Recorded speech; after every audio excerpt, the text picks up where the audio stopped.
Okay, staff will go ahead and call to order the first meeting of 2019 of the Single Family Design Board, January 7th, 2019. The first order of business at today's meeting is the election of officers. And so the floor is now open to nominations for the office of chair. David, could we have Kathleen repeat what she just shared with us so Lisa knows what's going on, Sure. please?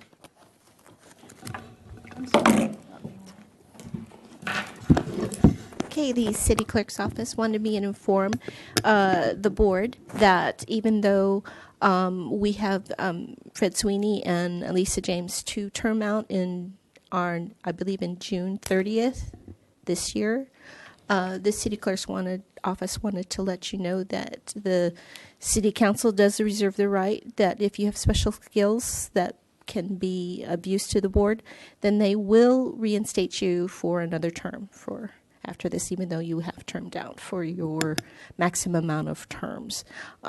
So if you'd like to apply this year to be reinstated to the board, you can, if you choose to. Thank you. And Kathleen, while you're there, so the process is if we wish to stay, we reapply. Is there a filing date yet?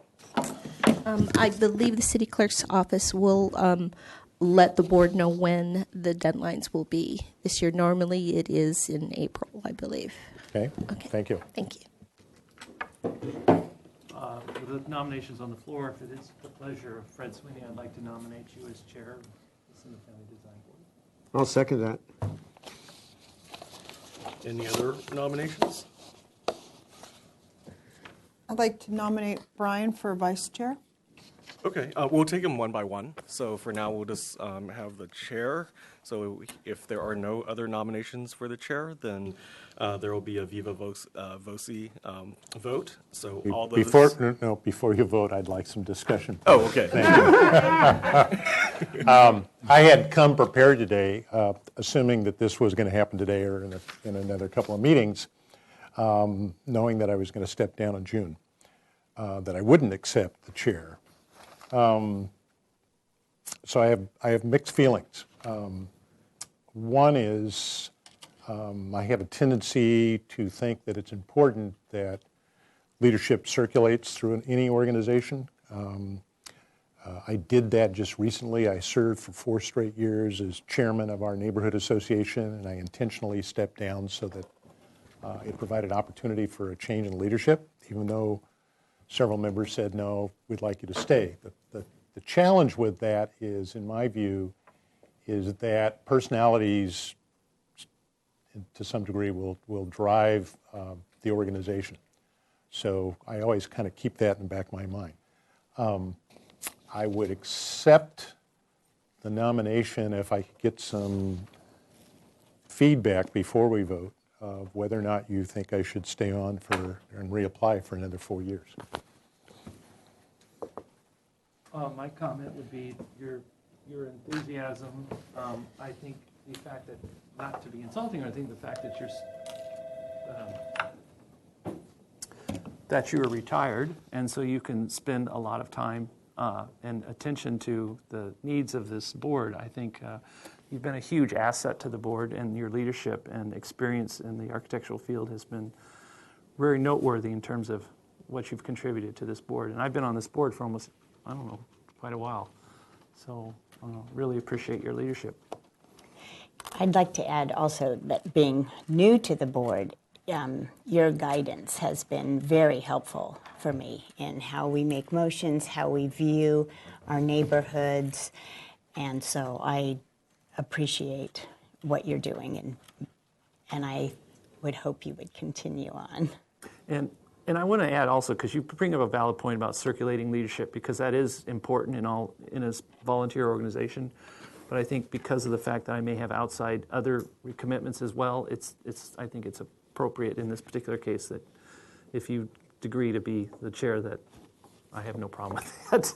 Okay. Any other comments? Yes, I agree with everything that Brian and Jan just said, and I think you are such a huge asset to our community, and being that you go the extra mile, that I'd like to see you apply again. So So are you going to apply? I have a colleague who I'm hoping is going to take my place, and I would feel good in conscience if she did. And landscape architect Bob Cunningham is also going to recommend her as he did me. So if she takes it, then I'd feel okay. So Okay, so you have something to think open about. to consideration. All right, great. I guess I'd like to make a comment because, like Jan, I'm new and came in as, I'm a member of the community as opposed to a professional. And I've learned so much from you. And so your role in guiding the community that comes in looking for projects, you also have been a great tutor. And I still kind of wet behind the ears, so I'd like to keep learning from you, if that's okay. Okay. Anything else? Okay, David, it's Okay. up to you. All right. Well, then, there is a viva voce vote. So all those in favor of electing Fred Sweeney as chairman, say aye. Aye. No opposed, so that's unanimous. Okay, thank you. Okay, so now we'll move on to vice chair. Board Member James, you nominated Brian Miller. Thank you. Are there any other nominations? I'll second that nomination. Okay, so hearing any discussion or comments from any of the members? Hearing none, then there will also be a viva voce oral vote. So all those in favor of electing Brian Miller as the vice chair, say aye. Aye. Okay, so that's unanimous. Thank you. Okay, so we have Chair Sweeney and Vice So Chair now we're Miller. back to the rest of the agenda. Okay, with that, is there anyone in the audience wishing to address an item not on today's agenda? Seeing no one step forward, the chair will bring it back to the board. We'll close public comment and bring it back to the board for action on our agenda from December 10th. Do I have a motion for approval? I make that motion. Do I have a second? Second. Let's go through each item to make sure there's no questions or comments. 982 Himino Road. Item number 2, 1666 Los Caneros Road. Item number 3, 2018 Foothill Road.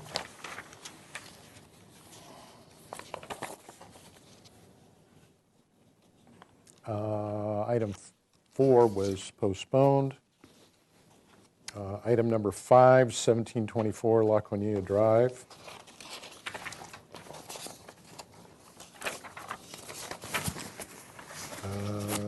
Item 6, 1049 Alameda Padre Serra. Item 7, 160 Conejo Road was postponed. Hearing no further comments or questions, all in favor signify by saying aye. Aye. Opposed, abstentions, so carried. Let's go to consent calendar for where am I at? 17. The 17th of December. David. Thank you, Mr. Chair. Consent calendar minutes for December 17th are as follows. Item A, 824 Summit Road. This received an approval of the review after final as submitted. Item B, 1620 Eucalyptus Hill Road. This item was continued indefinitely to the full board. This is an item that will be heard today. Item C, 550 Miramonte Drive.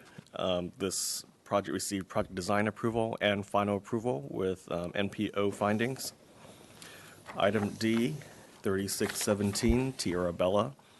This project received project design approval and was continued indefinitely with NPO findings. Item E, 3236 Campanile Drive. This project received project design approval with the NPO findings and continued indefinitely. And items A through E were reviewed by Vice Chair Miller and Board Member Richards. Okay. We have a motion for approval. Make that motion? Do we have a second? I second it. Are there any further questions or comments to the motion? Hearing none, all in favor signify by saying aye. Aye. Opposed, abstentions, so carried. David, let's go to consent for this morning, January 7th. Okay, please. So January 7th, consent calendar minutes are as follows. Item A, 982 Humano Road. This project received final approval as submitted. And item B, 1730 Delavina Street. This project received project design approval and final approval with NPO findings with conditions as noted. Items A and B were reviewed by Chair Sweeney and Board Member James. Thank you. Any comments or questions to what's been presented? Do I have a motion for approval? Make that motion. Have a second? Second? All in favor signify by saying aye. Aye. Aye. Opposed? Abstentions? So carried. Let's go to, I'm switching things here. Announcements. David, do we have any announcements? I have a few announcements. First of all, I just want to note, you may have noticed in the agendas for today's meetings that on the agenda action notes, there's mention of certain projects needing certain findings, such as the NPO findings, which we have done, consistently for project design approval projects. But in some cases, there are notes for hillside findings and grading findings. So this is just so that we can be more thorough in how we decide on approving projects, so that it's clear that the board considered all sort of aspects or impacts of a certain project. So if we can refer to the motion cards that you have before you to also make those other findings as noted on those on the agenda, that would be very helpful. Okay. Thank you. I think what would also be helpful, David, if you kind of kick us a little bit. Sure. Say, you forgot to I put can this in remind you of that. as we make motions. Thank you. I have a comment too, question too. Has there been any talk or discussion about a packet or some kind of form of communication to give to board members as to what to say, training, I guess, in terms of what to say or not to say, or? Did that ever happen? I think it's Yeah. coming, but we haven't seen it yet. Because Caitlin was about to do it, and then she left. Did she hand that project to you? No, I have not received any notice or any You might check. I'll have with a Irma. conversation with Irma and Zueta about follow we- up on any trainings for this board. We talked about it. I know it's kind of supposedly in the works. There's some discussion. The notion was that it would be scheduled when we have a relatively light agenda, so that we have time to do it. Because again, it has to be done in the public meeting process. I guess unless we requested a special meeting just to cover that. But again, that's Irma and staff having to be assigned, being allowed to do that, finding the time, et cetera. But I think Irma was going to get back to us via you or someone. Yeah, unfortunately, I don't have any new news So if regarding that. you could kind of check and see if that's coming Sure. next few months. Yeah. Okay. Anything else? Yes, so we do have an appeal at City Council this next Tuesday regarding the project at 2444 Santa Barbara Street. I don't know if you recall, this was a project that was reviewed back in October, I want to say 15th. This board gave it project design approval. This was a house that was going through the process of design review to abate a number of as-built alterations, a new glass garage door. They restuckled the house. They redid the roofing. This was one where the landscaping had a lot of wood chips and I can't remember the species of the plants, but that project was appealed, and so that will be heard next Tuesday at City Council. The appellants didn't agree with the board approving the project. And this is one that Chair Sweeney had recused himself from review on. That was appealed against our decision. Yes. Yeah. So essentially what's happened is I reclused myself, but I watched it on television. Essentially, you gave it project design approval? That's correct. You gave it project design approval, and there was a person in the audience who's a neighbor in the neighborhood, in fact, directly across, who filed an appeal against your decision. You also recall that's the house that was being built and worked on under red tag. So that appeal is going to council. Typically, if I had not recused myself, normally I would volunteer to represent the board's decision in front of council. Because I've recused myself, because it's too close to my house, someone else is going to need to preferably be at council meeting to explain to them why you took the action you did. So this gets back to two issues. One is whoever does that is going to have to maybe go back and review the tape just so you know what you said, and try to explain to the council why you did what you did. But the other thing that's always helpful, that's why it's so important to be really clear when you make a motion, even in the neighborhood findings. And that's why we keep talking about making sure we've defined the neighborhood, we've defined not only what it says on these guidelines, these are just really overview, in my view, these are kind of overview statements, but every action by this board on a specific site needs to have very specific findings.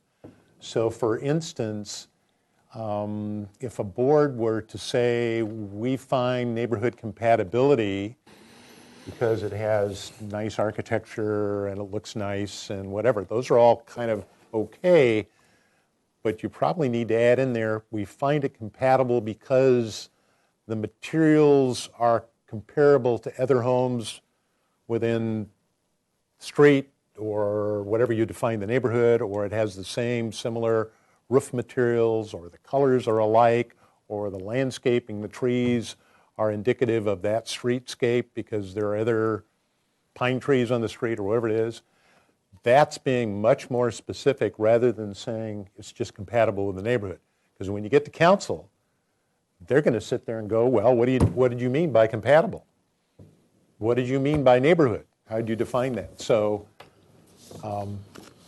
that's helpful, and what I've experienced over time is staff is preparing a report for the appeal, correct, David? Correct. So staff is going to prepare an appeal, and I'm assuming their report is one in which they're going to back up the board's action.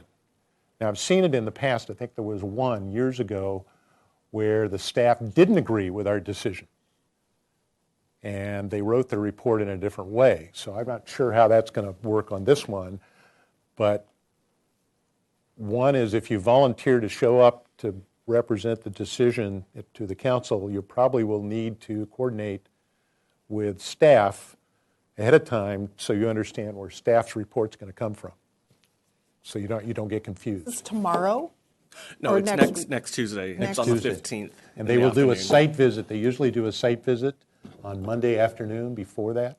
I'm assuming that will happen. Yeah, there will be a site visit scheduled before the meeting. And often you may want to attend that. I have attended those in the past. And just like our site visits, there's no dialogue, there's no discussion. And the city attorney's office is usually there with city council. So Ariel, whoever it might be, is fairly adamant about what you can say and what you can't say, even as a member of this board. I remember one, Ariel looked at me and said, no, Fred, you can't. Just be quiet. Because they have to run them just like our site visits, where we're only allowed to ask questions. We're not allowed to get into dialogue with neighbors or the applicant.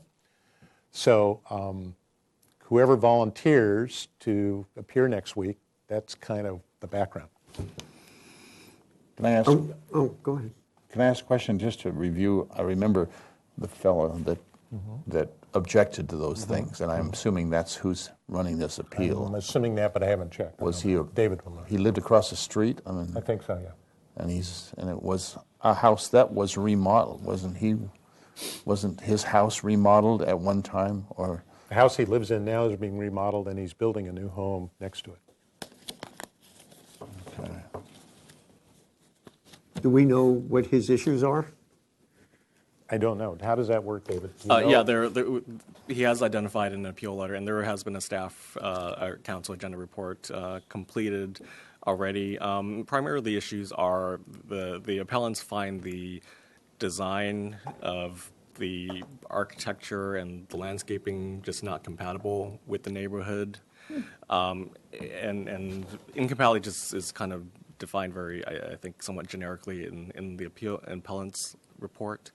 They took objection with the fact that they were doing work, without permits. I mean, those are primarily the issues. So this is a he said, she said kind of case, isn't it? Well, they're claiming that the architecture is just not, the design is not Yeah, appropriate. they're claiming, and we're Yeah. claiming it's okay, so. Yeah. But, don't know how you settle you know, this board, I wasn't part of that review, Yeah. but this board, you know, made findings with, you know, project design approval, meeting neighborhood compatibility. So if the council also agrees that those findings can be made, then the appeal would be denied. Well, I think if you're saying that they kind of base this on the fact that the job, well, we know that job was kept going on and kept going on, and that's not part of our decision. I mean, it was brought up at that time that we can't take that in effect. What we're just looking at is what this board. David, That's correct. do you know if this is a de novo hearing? Or is this No, I don't. specific to the approval? I don't know. It's Do you all know what a de specific- novo is? Occasionally, not occasionally, most of the time, it's my understanding in my conversations with the city attorney's office, is the city or the city attorney's office will make a determination whether or not a hearing can be a de novo hearing or not. Sometimes it's very specific. The appeal is to a very specific item. If it's a de novo hearing, that essentially means everything is on the table again for discussion by city council. So in other words, they can look at your decision as a board, they can look at the appellant and their argument, they can look at the applicant and their argument, and they can decide, we're just going to review the whole thing from the very beginning, and we may decide we're going to Throw the whole thing away. disagree or throw the whole thing out or start all over again or whatever. Essentially, the council then has the wherewithal to make any decision they want to do that. And that's what's going to happen. I'm not sure. That's why I asked that question. I don't Sometimes know. it's very specific, and and the council is not allowed to look at other things. I just don't. You know, David would have to tell you. one way or the other. I don't know that to be the case, but the appeal points are just very just generic about the appeal of the appearance and compatibility of the project. But again, if the city council agrees with the findings that this board made, then they would deny the appeal. Did the person filing the appeal see the landscape plan, the updated landscape plan that we approved? Is the appeal based on that most current landscape plan or left over from when it was just naked park out there? It appears to me, again, I wasn't there at the review, but it appears to me that they are aware of the current landscape proposal. Thanks. But correct me if I'm wrong, didn't they present a landscape proposal, but then they had pictures of what they'd already done, and here it is. Here's our proposal, and we've already finished it. But you approved Right? that. Yeah. You allowed that. Yeah. So the issue at this point is, and we probably don't need to have a lengthy discussion here, is who will want to represent us? Is there anyone willing to represent us on this item next week? I'd be happy to do it. Okay, so Brian's a chair or vice chair, so he can represent the board. Okay, and we can discuss. Yes, please. Oh, that's good. Thank you. All right. Okay? Thank you, Brian. All right. Anything else? Yes, just real briefly, and I'll mention it again when we get to this item. On the agenda, we have an item today. It's 415 Yankee Farm. I just want to note that that project was agendized for project design approval. It is not eligible for project design approval. They were actually requesting a modification for a patio cover in the front setback. And so that project will be comments only, so no appealable action will be taken today. That project needs to go to the staff hearing officer. Okay, and which item was sent up to us from consent? The first item, Oh, okay. Eucalyptus Okay. Hill. Right? So I don't have any other announcements. Okay. Did our subcommittee on metal roofs, et cetera, have you met yet? No, we haven't. We No. definitely need to follow up on that. Right. And I don't think we have anything from ADU at this point. Other than that, I think we're clear. Anyone else have any other comments or items? Okay. If not, then let's... Mr. Chair, Yes, I'm just sorry. real briefly, I just want to touch on the consent calendar schedules for Yes. this year. So at this point, I have, as far as the architectural representatives consent, we have Chair Sweeney, we have Vice Chair Miller, and Vice Chair and Board Member Motisha.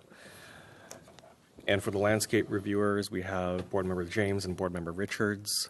I just want to ask the question of the board if everyone's okay with that arrangement, if anyone wishes to step down from consent duties or perhaps they want to participate in consent duties. I have a question. The ADU subcommittee, I didn't know there was. Yeah, we had one. It was primarily appointed, let's finish David's question Okay, first, sorry. and we'll come back to that. So, David, you're basically saying Just if that's Everybody's okay, okay if with the this? status quo is okay, then we'll keep it that way. It's fine. everybody okay with that? Mm-hmm. Okay. Okay. Then let's go to your question on the ADU committee. We had a committee that did assemble and work initially when the ADU ordinance was moving through the process to council. Mm-hmm. And in fact, we did offer several points, particularly as it focused on the non-discretionary architectural review that's, and I'm trying to think of the term, it's done by staff. What's that? Help me, David, I'm trying to remember. Yeah, administrative review. Yes, yes. We did provide information to that. Some of our ideas were adopted. Those are included in the ordinance. So that's moved along. At this point, unless there's some issue brought up by ADU under the current ordinance, we haven't decided to meet again for any reason, but we can leave it standing. Fine with me. That a fair statement at this point, David? Yeah, we can just leave it standing. Okay. All right. Anything else? Okay. If not, then let's go to item number 1, 1620 Eucalyptus Hill Road. This is here for project design approval. Project requires neighborhood preservation, hillside design district, and slope lot findings. Project was referred to the full board from the consent calendar of December 17, 2018. Is the applicant here? If you could step forward, please. And I assume we have some drawings to look at. Well, there's not much to it. So, the last action. But perhaps you can just elaborate on this issue. Yeah. Yeah, so, yeah, Brian, if you're you were the board, if you're looking at, if you can share with us why you thought the board should be looking at it? I just want to first acknowledge the applicants because they're trying to do a valiant effort in trying to get this permitted. But I think what Robert and I felt was when we looked at it, it's quite a complicated house. It's kind of a different house, and I felt too uncomfortable to make a final determination. I wanted a couple more eyes to look at it so that, it's more concrete in terms of what our final determination is on approving their design. It was to provide a complete elevation at 1/8 inch scale. I think that this is something you already did, right? Yeah, we Yeah, so I think that's basically it. So if you could, for the record, can you turn that microphone on, please? And this one, yeah. If you could introduce yourselves for the record, please. Yeah, I'm Jeff Silverman, one of the. Thank you. Jeff Silverman, one of the owners from Okay. the house. I'm Eric Dahlke. Okay. Welcome.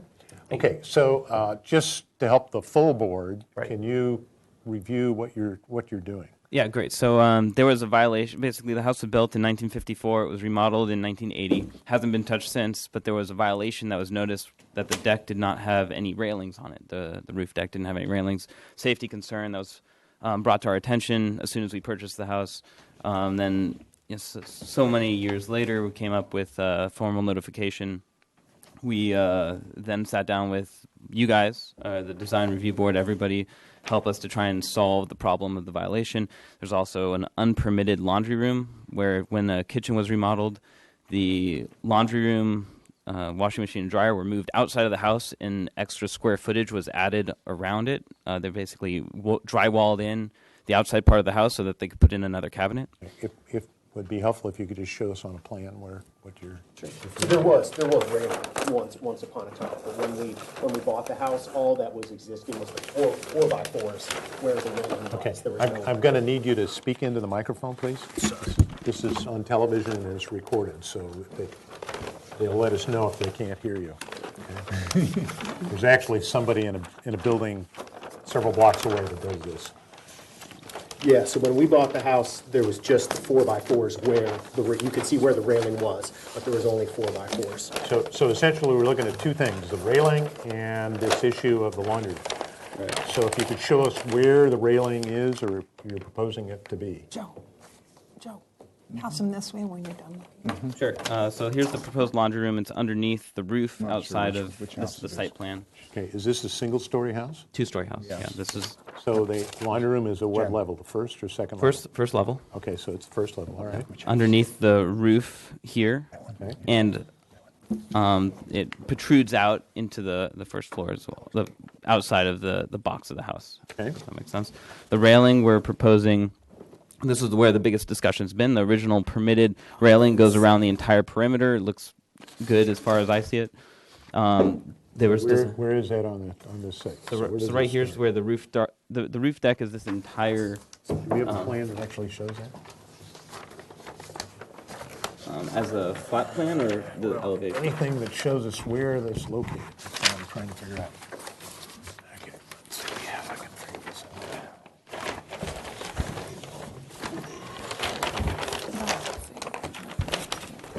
So is that the roof deck? Yes, sir.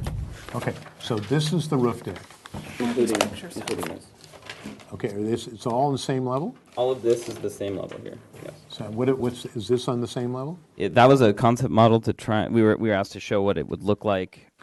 For the 15-foot suggested setback of the deck, because the deck is right against. Let's go back here. Let's see if I can Might figure want out to look what's at going the on. site plan, see if there's site plan. Yeah, here we go. Okay, So so you can see it's, so the existing deck is this line? yeah, Okay, so the existing deck is like this. right. It goes to right there. Yes, that's where the next. There is a deck here that doesn't have a railing at Correct. this point, right? And it goes down to here. What's happening here? What's that? Sorry, that's the first floor. It continues over, Okay, so the Yeah. deck is on top of that, goes over to here, and then it goes down. Yep. here, Follows along there. Okay, and all of this is on the same level. Oh, that's on the same. Sorry. This is 1 foot up. This is higher. That so- step is about 1 so foot up. this is Yeah. plus 1 foot. So there's a step right here. Correct. Okay, so. this Yeah, there's a says- step all the way through. Okay, step up. So what they're doing is proposing is reducing the size of the deck, but then this is all flat. Okay, well, wait a minute. So you're going to take this part of the deck off, is that? No, we can't. There's a house under it. There's a You room. can't, it would just become a so flat you- roof. Okay, so this becomes a flat roof, this becomes the deck? Yeah. And so the railing is going to go here now? Yeah, so it'd be like sitting in the middle of the roof. Okay, so the railing is going to go here now. Yeah, This becomes a roof. correct. Okay, that becomes a roof. Right. This becomes a new railing. Yep. That's a railing. That's a railing. And this is the house. That's the deck. Sorry. This is under the overhang, but that's also still Right, part of right. But the deck goes up under the overhang. So Yes, the so wall of everything the house green. at the second level is here, Correct. correct? Thank you. Okay, like this. Okay, so what you're asking us to review and agree to is the design for this part, not this part that's being taken away. It's just going to be a roof at that point, correct? Yeah, because originally it was, the railing was here, but it was not permitted. Right. So that becomes, in this proposal, this becomes a roof, that becomes a deck with a railing here. Correct. Okay, that's what they're asking to look for. So that's the one thing we're looking at, and over here, we're looking at this laundry. So let me come back to, there it is, right there. I do believe the railing was permitted. We did find Okay. that in the plans. It was permitted in the 80s. So let's okay, go, all right. okay, so here's the laundry room. This is on the north elevation, and you're requesting that it remain, or you're taking it off? No, we were going to remove that. Okay, so where is that in a plan? It's right here. So there's this little piece right here that's been added on. Correct, Yeah. Okay, and you're taking that away, and you're going to put a new door, or is that an No. existing door? The door is existing. Okay, so that's going to become the outside door, correct? Okay. So, and that shows up, Which is how it was okay, once so, upon a time. all right, so that's this door, and is it a solid door, no window in it or anything? No? Yes. Solid door. Solid door. And then this is just going to get replastered to match the, And the plaster is still there. It's just drywall that was put up around it. okay, so the plaster is just going to get fixed up, and it'll match the plaster that's on both sides? Yeah. That's the intent. Okay. All right, and then what we're looking at here are the proposed rail around this deck that we just looked at, okay? And the railing is what? Is it a metal railing, wood railing, what is it? Aluminum cable railing. Is it, so the horizontals are cable? Yes. Okay, and the verticals are, Aluminum. and what's the top piece? Aluminum as well. Yes. All right, so that's an aluminum handrail, and then this is cable rail, because typically what's confusing, it's all shown as the same length.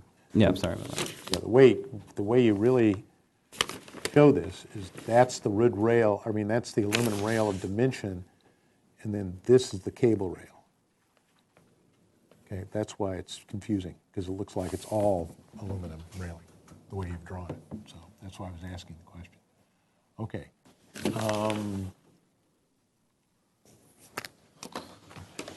So you've got this is horizontal, that's horizontal, this horizontal. And is this a new piece of railing here? With the verticals? Does that mean that's a stair? No, but I mean, that's part of the handrail that goes up the stair, correct? Yeah. What do you? Okay, these are vertical now versus being horizontal. Right? That's how this is drawn, Right. okay?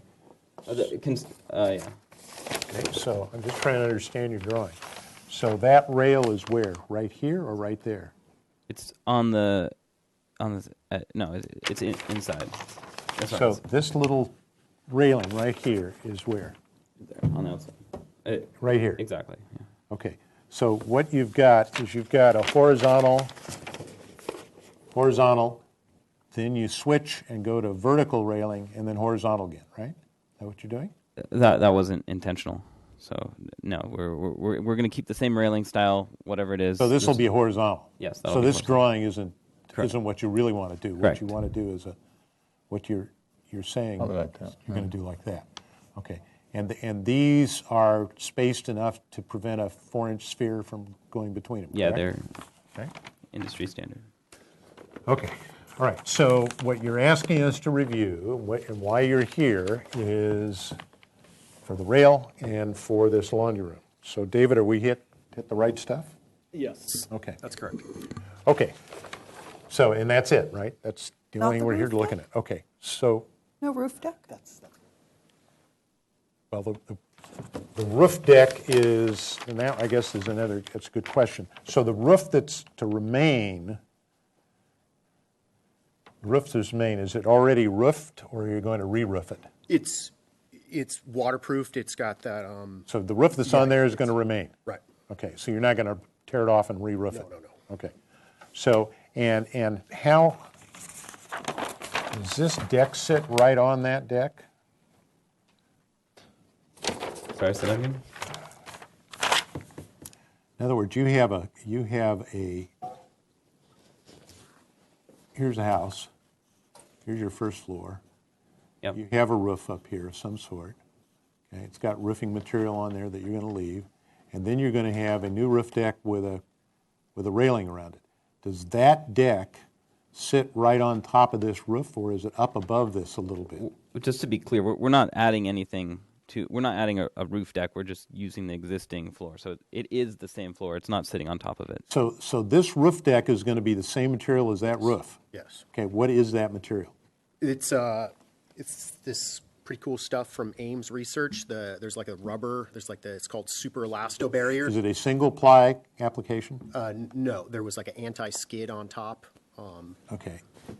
That's what I'm having trouble to understand. So you're just going to leave this roof as it is, and you're going to put a rail here? Correct. Yeah.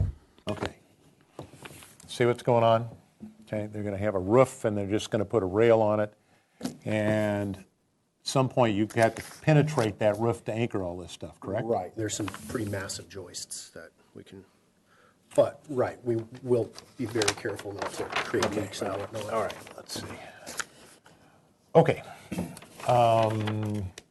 Let's assume that's your presentation. We can come back for other questions, but I have to go to the procedure now and ask if there's anyone in the audience wishing to address this project. David, we didn't get any. No, there's no Okay, thank you. correspondence. And the chair will close public comment and bring it back to the board for questions. Who has further questions? I know we had some Well, of I this just want some clarification because on our notes it says permitting an unpermitted laundry room, but you're actually going to demolish the laundry Right. room? Okay, thank you. We didn't create that laundry room, we're just getting rid of it. Getting rid of it, okay. Okay. They did bring this in. This was in the archives, right? Yeah. Correct. Right, but that's not a permit, so I'm kind of confused. Yeah, so There was a permit at one point. My understanding is expired, so we can't really use that. Right, and Got it. and it's That's disappeared. right. It's not there. It's Got it. physically not there anymore. Okay. Okay. Okay. Other questions?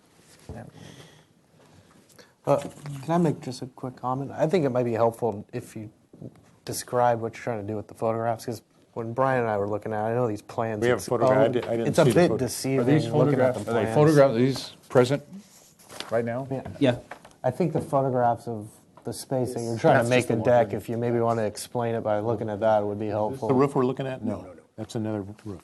That's not your house. it is our house. It's the front of the house. This, not the this had to kind of do with the laundry rooms, it Okay, doesn't matter. all right. So what we're talking about is right here? Yeah. Okay. So that's the roof surface we're talking about. Correct. I think this was kind of mostly just to show how close we are to our neighbors. Okay.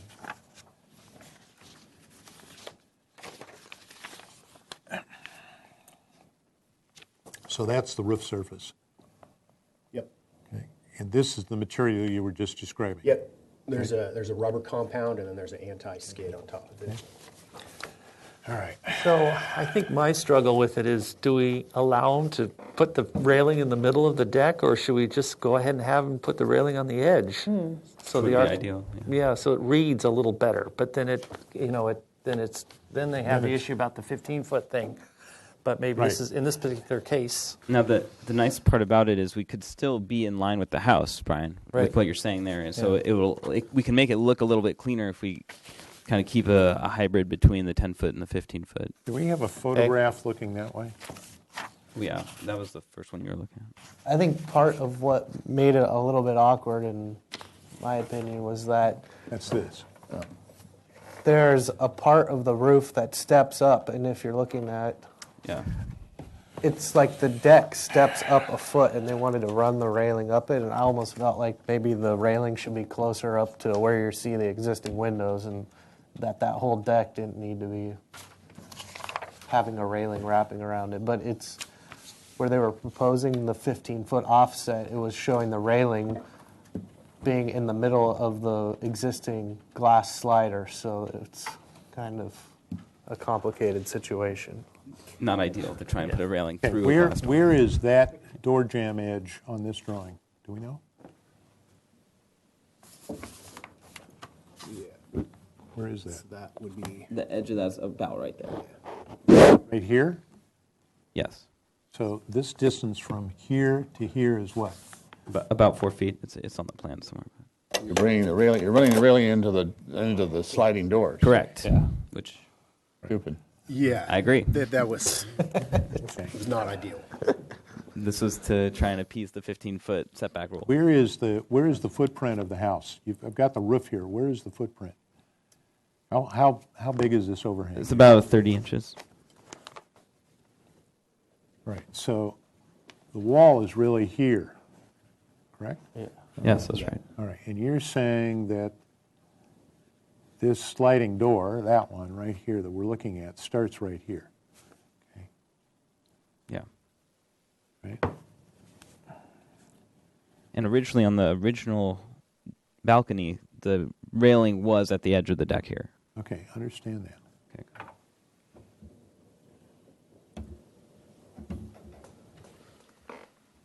And you have a window, probably 3 feet or something, 3.5 feet. And it goes over to the edge. Oh, maybe that's more. So somewhere there's an edge in here. Okay. All right. My comment, questions? Any further questions? Comments? Okay, guys, you need to get a drawing that's correct here. That's part of our problem. Okay. You need to have somebody draws this that needs to know how to draw it correctly. I think it's correct, just not enough information on it. Yeah, there's not enough information, but it's going to need, ultimately for the building department, it's going to be need drawn correctly. So part of that is the way you do this is it's good to have a roof plan, but at some point you have to have a floor plan that shows where this window is in connection with this. So We have the floor plan on the other page. I understand that, but it's not clear where things are. So it would be my recommendation that you could certainly do this. And yes, that's going to fall less than our 15 feet guideline, but that's something the board can make a decision on, whether they would allow that and bring it out to here. The other thing is, for all practical purposes, you're really going to need to rethink how you're doing this, because that surface, once you penetrate that surface to anchor these railings, you've then violated that roof, and you're going to create yourself a whole bunch of problems for water to go into that house. So you really need to rethink the detail. Normally, when I've seen these kind of conditions, what they would do is you'd have your existing roof with your existing roofing material on that, and then on top of that, you would set a system of a new roof deck material, and then you put on a railing, and then this is all anchored with anchor bolts, and then this whole thing is detailed so you get no water leakage in here. That way you minimize the number of penetrations that you have to have in that roof by doing this system versus the number of penetrations you have to do for that rail. Because that rail has to meet 250 pounds push. Pressure. Yeah. Pressure, that means you're going to have points every few feet. So you really need to rethink how you're doing this. Yeah, our original goal was to get it around the edge so that we wouldn't have any problems with that, well, right? So I can tell you from my standpoint, I would not support that at all. Okay, we have a problem where we allow people to do huge roof decks. They become nuisance because they become party decks, et cetera. And that's why this 15-foot guideline is in our book. Okay, because we don't want people right up on somebody else's property. So it's not that we're saying you can't have a deck. It needs to be smaller. And you need to be able to put it in here so that it's not going to do great damage to your house. So you're going to need some help getting this detailed properly. Even if we give this a preliminary design review approval, you're still going to need to get this detailed properly so you don't end up with a circumstance where, one, you can't anchor that railing properly, and two, you've created all kinds of problems for water intrusion into your roof and into your first floor. And I think that's the challenge. But I certainly, just because our guidelines say 15 feet, we've got an existing window there, that doesn't make any sense. So I'm saying take it to a point just outside, like right there, put the railing over here, and do the railing. This is the wall of the house, correct? no, What is this? What's this? that's right nothing. That's our like backyard right there. Okay, so that's, there we're down in the ground. So this railing is going to then follow around here. Right. Okay, and that, at that point, it's following the edge of the roof? Fascia, yeah. Okay, that's following the fascia over to this point. Yeah. Okay, so I think your biggest problem is right here. So getting that solved and getting this solved. And then Puts it also- all actually through here. Yeah, and also realize, Fred, that this is Right, it steps up. it this steps whole up. thing. So, it's So very this whole thing, It's a strange design. yeah, no, I remember going down and looking at this house a while back, yes. So I think you need some help getting these drawings done correctly and coming back to us once you've got it laid out properly. And when it comes back, even if you take, let's go to your floor plan. Oops. Yeah, see right here, this is where you should be drawing, if you're going to use that as your floor plan. Then you draw your railing on here, and then you show the vertical points that it's got to be anchored down, okay? I think one of my concerns too, what bothers me about is your approach to these drawings is it's like you're trying to get it approved through the city. Yeah. You're not really designing anything here. We're trying not to change anything. Yeah, exactly. Well, Okay, you've but got to actually You think of actually it. have to do something. So You have to have some gonna have serious design thoughts. design thought. You're going to have to get this designed properly. So you show that, and then you say new railing. We're not asking anything that you're going to already be asked for anyway. Yeah, They're not gonna you got to pass it have all without. you're going to have all this to get into the building department. Otherwise, you're not going to get a building permit. Yeah. So even if you didn't come to this board at all, these drawings aren't sufficient to get a building permit. Okay, so that's why I'm trying to coach you to go get some help to get this drawing done properly. Sure. Okay? So I would recommend that we ask the applicant to return, and I'm on consent calendar now. Okay. So I'm willing to help them along by allowing them to come back to consent Okay. and getting this worked out rather than having to come back to the whole board. Fine. But he's got to need to get the drawings right. You agree? You've got details, and you need to You gotta you get need to the show a little drawings bit more. Yeah. Okay, those are my comments. Other comments? So I would recommend a motion that would direct the applicant to return to the consent calendar following a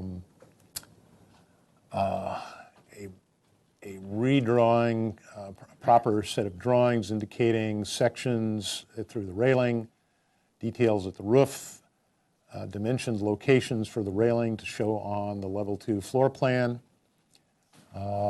and that I think we're in concurrence that the elimination of the laundry room is appropriate. David, will that get us where we need to be? So I'd recommend that as a motion.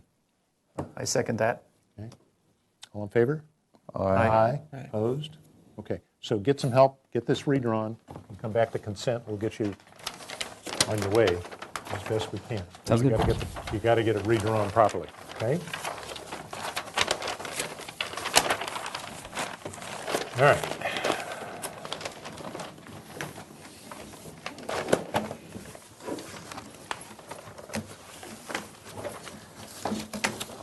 Okay, does this go back to you, David? Okay. And these, okay, we're down to, are we on time? Oh, him again. Before, okay, we're okay. 1609 Aramis Road. This is a new item. So, Mr. Hing, if you could introduce yourself for the record, please. Sure. My name is Chris Manson Hing. I represent the owners. I'm on. You're on. You're on, I'm on, okay. Okay, this is a new item, so I'm going to read into the record the project description, and then we'll have Mr. Manson Hing review his project. This is a proposal for an 88 square foot addition to the ground floor of an existing 1,874 square foot, two-story single residential unit that is legal non-conforming to the front and interior setbacks. The addition will extend an existing 5-foot encroachment of the existing building into the 10-foot westerly interior setback as allowed by Santa Barbara Municipal Code 30.165.050, subparagraph C. The project includes replacing two windows on the ground floor with new sliding doors, the replacement of existing windows elsewhere, a new standing seam, metal roof, new gutters and downspouts, and new garage door. New main entry door with side lights and new exterior colors. The proposed total of 2,361 square feet of development in the Hillside Design District is 96% of the required maximum floor to lot area ratio. Where'd David go? Oh, he'll tell us we're not. Action may be taken if sufficient information is provided. Project requires neighborhood preservation, Hillside Design District, and slope findings. So if you could share with us the project, please. Okay, thanks. So we're up on the Riviera, California Street, Oramus Road. This is it here. I'll show you the photographs. So, and I apologize for the one set. I was only told I needed to provide one set, so that's why we only have the one. I think David's going to get other sets. Okay, thanks. So, this is the lot here. This is the house here that exists. We withdrew all the archive plans because the archive drawings were so bad. So it's a two-story house, and I'll go through the floor plans. As it exists, the red line right now shows where the building setbacks are, but that's the existing house as it exists right now, as most of these houses all along the street are built exactly the same way. As you can see, even this one is closer to the property line than this house. Similarly, that one to that house. So what we're looking at is that this two-story house has a little patio on the lower floor right here, and it's below the upper floor in both ways, and I'll show you on the floor plans. And the deck actually comes all the way out here. It's a raised concrete patio, and what we'd like to do is demo that patio and take this portion off of here that's in the setback, but only enclose this portion that's right underneath the upper floor right now in this area. So I have some photographs to show you here. This is the front of on the street property here. The addition is in the rear, and that little area up in here is the area that the owners would like to enclose. And that portion of deck here is the portion we knock off and go back to grade. Again, you can see there's a two-story house. This is the lower floor. The upper portion overlooks that area by not only the upper floor that's here, but there's a deck existing here already. And that little portion in here is what would like to be added. So really, we're thinking that from the public's view or any of the neighbors, the mass bulk and scale of the house is not increased at all. So that's the upper floor. That's the roof. That is the deck that's right there that's going to be demoed, and we'd like to enclose this area, which is 88 square feet. So along with that, there is a bathroom here, our laundry bathroom, that they're going to reconfigure, but that's for building department. So there are two windows here that they'll change to sliding doors. They'll add a window right here. We've also shown photographs of what the neighbors here on this side, what it's like, and you can see that that's where the side view is into the neighbor's house, where there's all this green hedge here. So you look straight into this tall green hedge. That's the area that's there. Okay. So along with that, I'd like to describe what we'd like to do to the exterior of the houses is that, as you can see from the front photographs, there's a very old garage door, and we'd like to change that garage door. There's a very stylized entry right here, and we'd like to change that door and two side lights. The windows around the house have interior muntings that are, again, very stylized, and the owners would like to take out the sashes, leave the whole windows in the way they are, take out the sashes, and replace them with sashes that do not have the interior muntings. And that's pretty well what we're doing. So, again, this is these are what's existing, and then this is what we're proposed to do. So on the street, we would change out this garage door and the front entry here to a new garage door and a new entry door with two new side lights. There's no change to the perimeter of the house or anything like that. On here, that's the rear of the house where the deck is downstairs right here. And that deck, when it's enclosed, would be right in here, and we'd put a window here, take these two windows and change them to sliding doors, which would then come out onto the existing deck that is all existing, all permitted. This is the side of the house where that's the existing little patio that's there that would be enclosed, and that's what it would look like when it's finished. Yeah, when it's enclosed.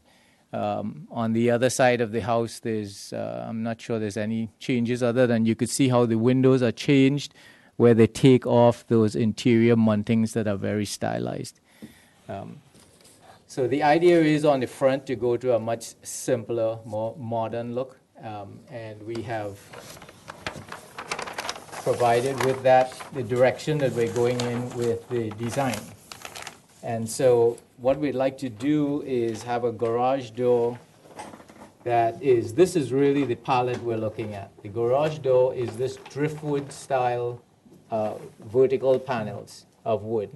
And the house would lighten its walls to this white color, and we would have a gray roof. So that's the palette that we're looking at.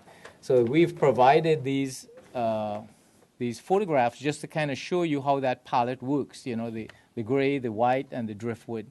It's a very simple palette. And likewise, the side lights to the door, we would like to use this kind of translucent glass. But I'll show you, since submitting this and us researching, getting a sample of the glass, we found a better pattern that we would like, and I'll show that to you. So there is an existing asphalt shingle roof, and we'd like to change it to this gray metal low seam roof. We've also found the initial thought was we would use a metal roof like this, but on research we were able to get a metal roof with an internal flat pan that has a slight embossment, which we think seems less industrial to us in the metal roof genre. So that's where we're going. So if you'd like, I'd like to show you the samples and go from there. And okay, so this is the roof color, and then this would be the color we would use for a box gutter going around the perimeter of the roof and the downspouts. This is the white that we would like to use. This is an alternate white, but we think it's a little too white, but I just put it here because, as you know, with all these colors, we would put them up on the wall and we'll see what they look like. And, you know, we just wanted to have two options. So, but we think we'd go with this one. That's the driftwood color. And this fieldstone was so close, you know, we just wanted to have another one in there that kind of, we would like to test both then. But really, we're looking for the driftwood. Now, these colors, I think the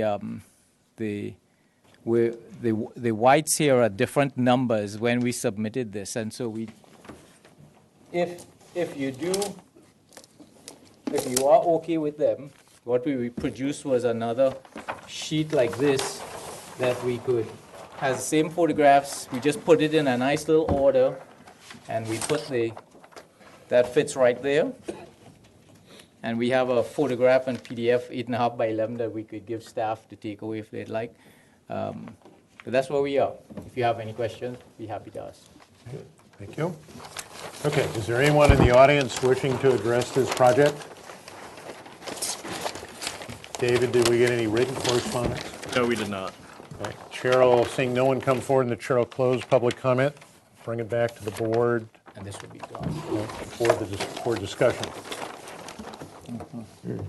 Combination, they'll laminate them together. Discussion. Questions, rather. Any other questions? I have a question.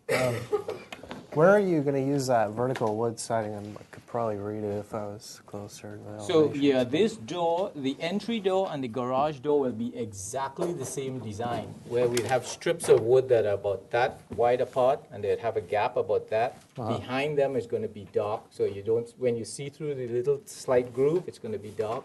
And those pieces of wood would be all driftwood finish. What's the distance between each one of the seams on the roof? 16 inches. Yeah, So- that's that classic. So you see the embossing? Yeah. We have not found this before, and we're really happy that we were able to find it. The embossing, what we really wanted was the narrowest profile seam and the shallowest that we could get. Yeah. We're actually trying to find a more crimped one that's not mechanically sealed, but it's still clipped down. But so far, we can't locate one. So this is kind of like the lowest that we could find. And that's it there. So the only reason I tape this is they're pretty sharp on the edge. Yeah. Yeah. Yeah. Just watch your fingers there. Yeah. Okay. Other questions?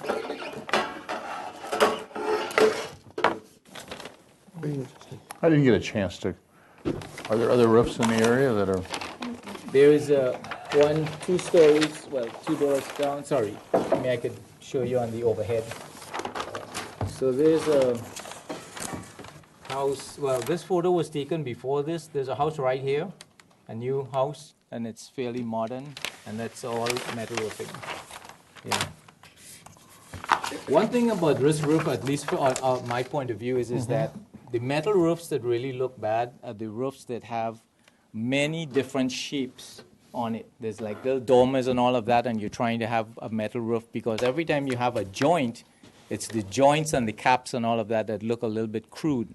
But one of the things I find about this roof, it's a very simple, symmetrical layout, and that's why we thought it might be appropriate here. We have no valleys, that kind of thing. Yeah. Okay. Other questions?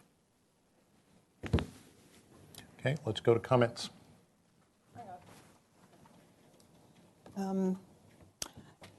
I walk the neighborhood, and I live close by in that neighborhood, and I think all the changes you're proposing are fine, but I do not think that the standing seam is appropriate in that neighborhood at all. It's very full of small, quaint cottages, and there might be one in the neighborhood, but absolutely on that street, on Aramis and the surrounding very small streets, none of those houses have that character, and I wouldn't support the roof. Other comments? Yeah, I have to say, if it wasn't an already established roof, I really like your roof, but in this already established neighborhood, I'm struggling with that style of roof as being appropriate. So, We do have other metal roofs in the neighborhood. Well, that's to be seen. This is the point I want to make. That house over here that has the metal roof is one I objected to at the time this board approved it. As Lisa's pointed out, if you define the neighborhood as the areas, just the properties just below APS is right here, okay? And you define it as all those homes that go on Aramis, Loma Street, down Mitchell Traina, considering the homes that go over to this little canyon that's the waterway that divides. You can't, except drive there's somebody's, across. you can't really travel to that other side. So that's not part of this neighborhood in my view. This is the neighborhood going down to Grand Avenue. One might consider it goes down to Prospect. But essentially, that's the neighborhood in my view.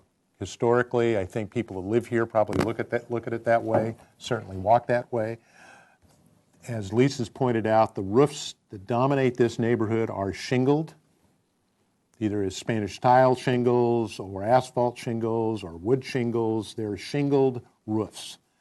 This roof is foreign to the entire neighborhood. So if we have to find neighborhood compatibility, it's not compatible. The other difficult with the shape of this roof versus the photographs that were shared is it's a hip roof. These roofs, and I've done plenty of these buildings, work wonderfully when you have raked ends. But the minute you move to a hip roof, it becomes much more complicated. And then when you try to ventilate this thing, and we've had some where we get the applicant saying, well, the only way I can ventilate it is through the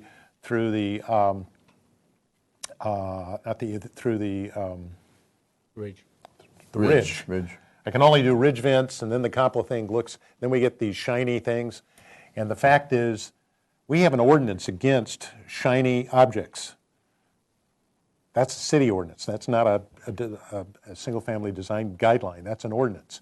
So we have the purview to indicate that these do have a sheen to them. They may not be shiny by definition, but they do have a sheen.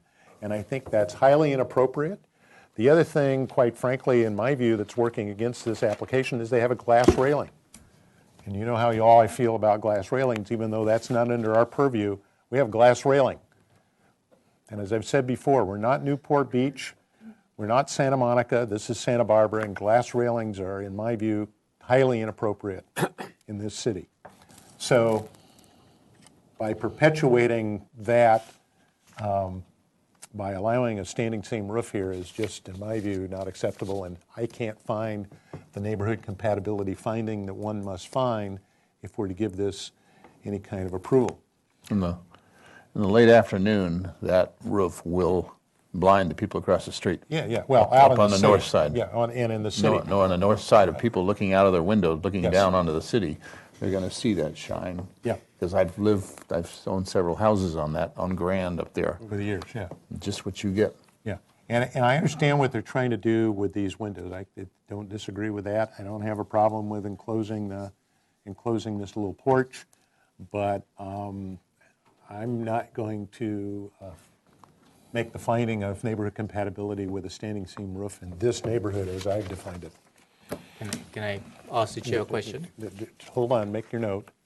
Other comments for the applicant? Yes. Well, I'm the fan of standing seam roofs, so I guess I have to say something to support it.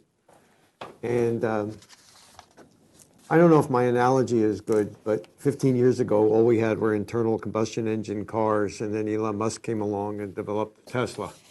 And the direction we're going in is toward electric cars. I've only been on this panel for a year, but I'm seeing a lot of applicants are coming in wanting metal seam roofs. And I'm wondering how rigid we want to be in keeping history as opposed to looking at something new, which probably has lower fire insurance rates. And probably, in my humble opinion, is generally better looking than some of the shingle that you see out there. So that's my comment. So I would approve the roof. Just to respond, Jonathan, it's the shingled roofs that make the neighborhood. So there are metal shingle roofs, so it's not an issue if you can't find a roof that wouldn't meet that contemporary requirement of meeting technology. There is a corrugated roof over on Salina Street on a little bungalow, probably 1920s bungalow or older, that's done wonderfully. It's got a Conair finish on it. It doesn't shine. It's a corrugated metal roof, meets all the new technology. It's wonderful. We haven't seen any of those. Anybody come forward proposing that kind of approach to putting on a metal roof that would meet your point, Jonathan, of new technology. I just think this is not an appropriate roof form for this neighborhood. Lisa.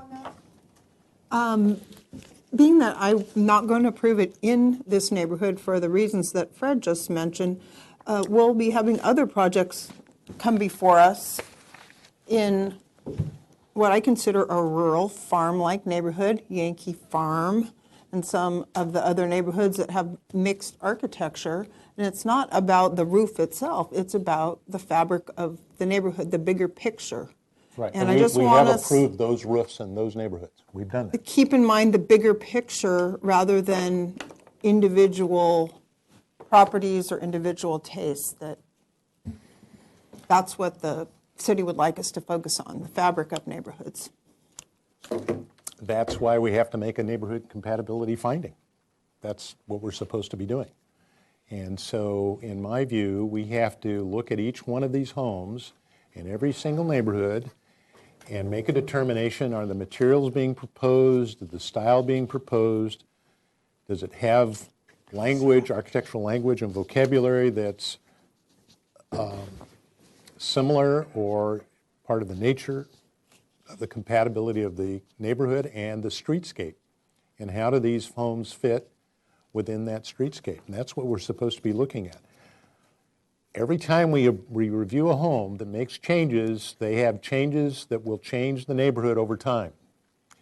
And so every home that comes in has an impact, whether it's in the color, whether it's in the material, whether it's in the placement of trees, the landscaping plan.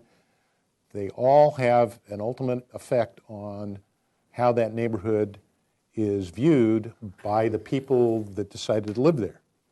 So in my view, we have to be really careful about stepping up and saying this is appropriate or that's not appropriate. Other comments? Okay. Can I make a request? Yes, now you can. So thanks for your comments. I appreciate it. I would like to ask if you are happy with the rest of the project. If you could find approval to approve the project with the exception of the metal roof, we will look at that at another day. When you guys have had time to go through your metal roof meetings and all of that, that may happen. But if you think that the project is fine, we would love if you could give us the approval on the other items, and we could move along and get this client 88 square feet. David, procedurally, can we give this a project design approval without approving the metal roof? If the applicant rescinds the request for the metal roof this time? Or does he have to submit new drawings? Yeah, you'd have to an alternate new drawings proposal. with not showing the metal roof. Of course, showing the roof. I would prefer if the board could not grant the approval, but make the comments that they can support a project design approval without the metal roof. And they have him come back? Yeah. Okay. So it's And the procedural applicant issue. could perhaps pursue project design approval and final at the same time. That's my suggestion. That's up to the board if they want to review it at consent. You see what David's,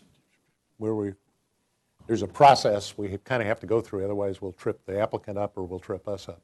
So essentially, I think what I'm hearing is if the majority of the board, again, we'll have to make a motion, if the majority of the board supports all of the other components of the proposed project with the exception of the roof, we can make that motion, but the motion would then require the applicant to return with a different roof alternative, and he either returns to the full board or to the consent calendar. You see where this goes? And obviously, I think the applicant's preferring to get to consent because it's a little quicker. But that's kind of the options we have. On the other hand, if the majority of the board approves the standing seam metal roof and is okay with the rest of then we're in position to give it project design approval, correct? There's no other Yeah, that's correct. We can staff requirement, okay. grant it approval. All right. Yeah, I can't support the metal. It's not that I don't like metal seam roofs. I think the argument was very good about why I can't support it in this already established neighborhood. Because I have walked many neighborhoods now. I've seen many new homes with the standing metal seam roof, and they really stand out. Like it doesn't flow. It's just not it's not a compatible architectural form in an already established neighborhood. So does your ruling allow me to go to the building to do my plan drawings to move ahead? No, what I think what would happen, I don't know, we don't have a motion on the floor, but in theory, if the board were to make a motion saying that we support all the other components of the project with the exception of the standing seam metal roof, then that motion would require you to come back to the full board with a roof alternative or the consent calendar with a roof alternative. You could come back to the consent calendar just saying we're going to live with the roof as it is. Yes. Okay. We're going to make all these other changes, but you still have to get at least to consent. Sure. To get the official project design approval. You could come back to try to get project design approval and final, but you just have to have a final set of drawings. Okay. Okay, so that's an option. So you see where we're headed. So the chair would look for someone to make a motion at this point. The chair would like to, the board would like to give this project a preliminary design? No. The board would like to ask the applicant to return to consent with an option, with a alternative, not a metal roof, because the board feels that it is not appropriate for the fabric of that particular Riviera neighborhood. It's not consistent with the current roofs in that neighborhood. We approve the proposed 88 square foot addition and the encroachment in the existing building footprint on the westerly interior setback, and your proposal for 2 new windows on the ground, replacing the windows with 2 new sliding doors. Yes. And that is my proposal. Okay. Jonathan, could I have that back just Oh, for a yeah, second? sure. Yeah. I would propose to the maker of the motion that a part of your motion, you include a definition of the neighborhood, just to be clear.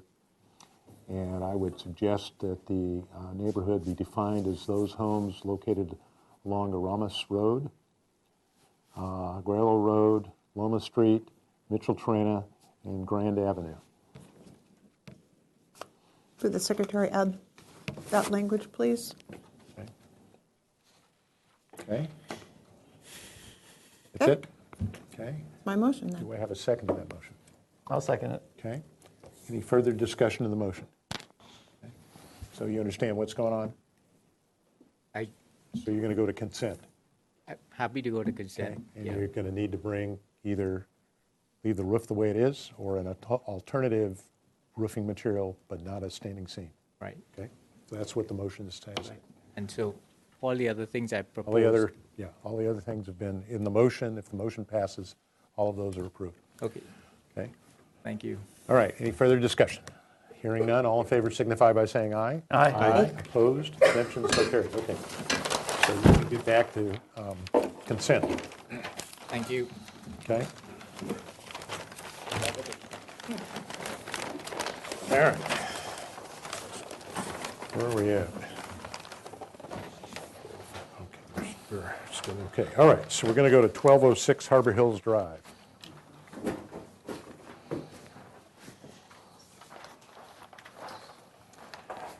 Project design approval is requested. The project requires neighborhood preservation, hillside design district, and slope lot findings. Project was last reviewed on October 29th, 2018. Welcome. If you could introduce yourself for the record, please. Douglas Beard, architect. Thank you. In a moment, I think Mr. Miller is going to read some notes from our last review of the 29th.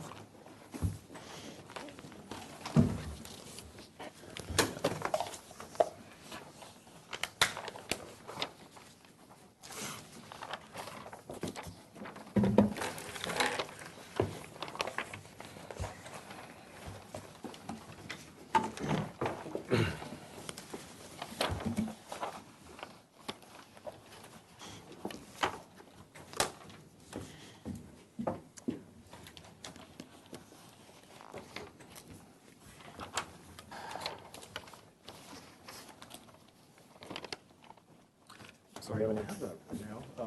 Why don't we have the applicant proceed with presentation? I'll Okay, get- we want to look up our notes, but why don't you tell us where you are at this point? I have a copy if you Oh, like. okay, that would be great. Yeah.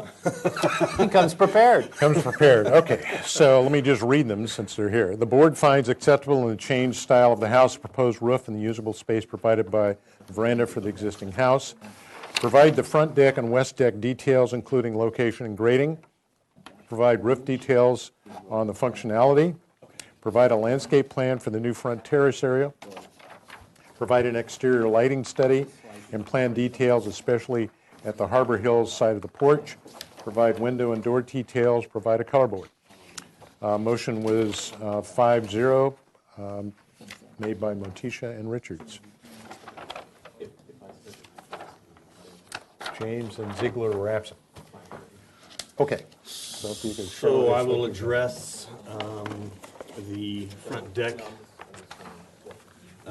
change that was requested by the board last time around. They liked everything else, and other than this one area, they felt that you felt that it looked like an add-on.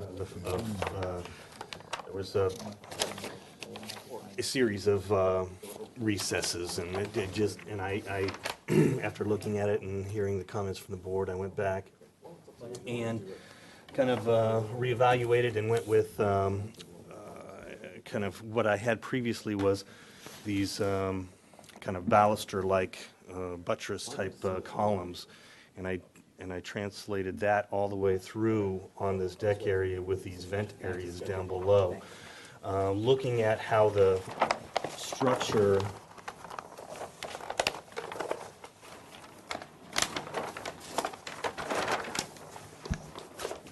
was going to, so this is the deck that we're talking about here with the stairs going down. There's going to be probably 3 caissons and a grade beam that goes across here, which I will then build up on top of. And so that's the kind of the simplest foundation. All the rest of this up above will be cantilevered over the top of that supporting member that goes across here. It's a stone finished deck. It will have, the edge will come down to kind of create a little thicker edge all the way along the upper portion and down at the lower portion. I've included and kind of continued the stainless steel cable railing system all the way across here. So again, this is recessed back in here. This is arced around, so that's you're seeing this as it kind of diminishes away. You wanted to also see what was kind of beyond that area, which is this elevation right here. These are the steps going up on each side. We have just a barrier between this terrace area and a sitting bench right across the face here where a table is going to sit. So that's what that is at this point in time. And what, so it's basically to give the owners a view terrace, which they didn't have before. There was a wood deck that was over on this side that was raised up to give them really their only view deck that they had in usable space. I'm proposing on taking that existing deck that's here out, and the finished grade is about 16 inches down below that because it just slopes kind of this way here. Putting a concrete pad over here for that's just about 12 inches lower than what it currently is. It will then, since it's within the setback, it'll meet the setback criteria set forth by the city. Basically, it's on grade at this location. And we just have some steps coming down, and so there's some concrete steps right here. I will have to take a couple of those out and come down. This is existing, and that'll stay as it is.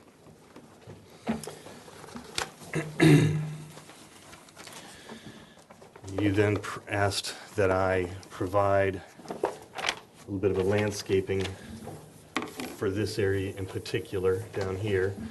What I wanted to do was, since we have stairs coming down here for potentially people coming up and getting up to the deck here or going down to the street and getting mail, which is basically the easiest way to do it.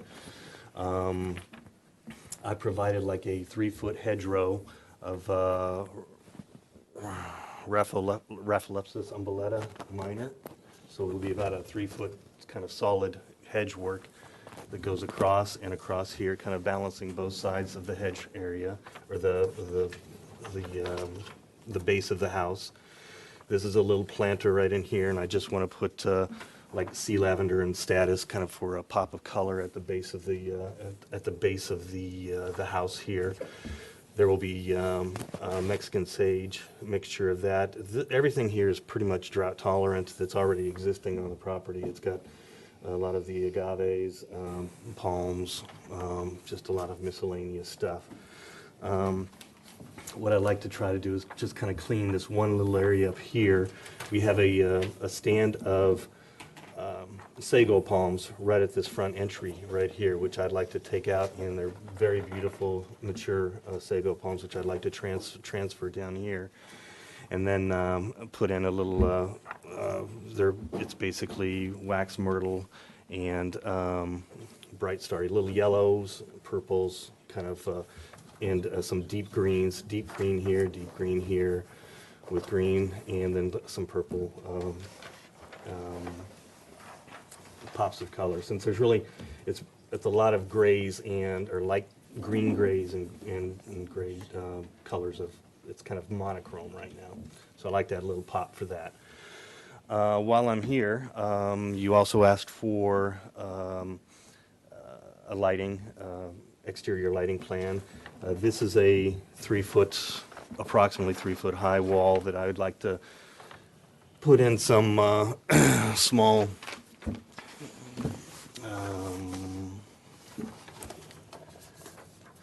just these kind of lights, just to light along this perimeter as we come up on around here. I have one light that's lighting up the palm trees. These will be new lights that are lighting up the stairway. There's the low path lights with the umbrella over the top of them. This area right here, I have recessed cans at a symmetrical location all the way across, so that you have an even amount of light. They'll be recessed up in the ceiling space. These locations here and here and here and here on the exterior, I'm just looking at something like this. This is kind of a metal with a opaque kind of, so you don't see any glare out of that fixture.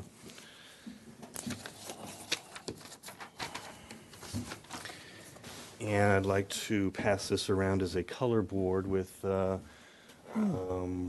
what we were discussing, more kind of beigey grays tones to the house. Where's the minutes? Okay.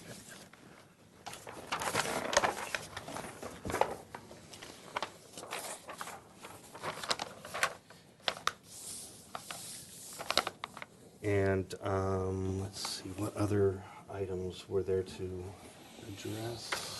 Let's see. We've discussed the front deck, roof details. Roof details and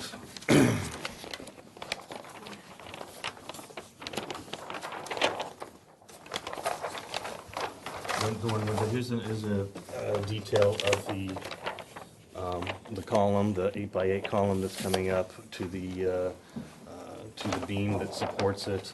This is like a 9-inch band that comes across here with our stainless steel cabling system for the railing. This is again our pilasters that come up so the support of the deck area. That's what this is. It's got a little bevel to it on the front edge, just to kind of give it a little detail. As far as door and windows, we've got aluminum sliding windows and doors on the very front side of this. Most everything else is going to be aluminum clad with wood interior. Very basic, no muttons. It's since it's kind of turning towards the contemporary side of design. So that's typical, and I have a few areas where I just have glass recessed within the plaster.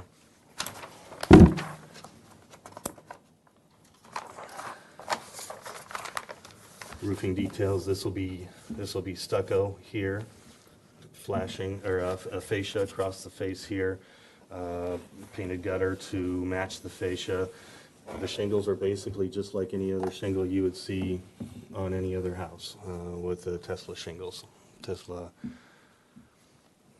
And so there's really no difference as far as what that's going to look like. You were talking about that. Okay. Anything else? I think that covers the details. Okay. All right, before we go to questions and comments from the board, is there anyone in the audience wishing to address the project?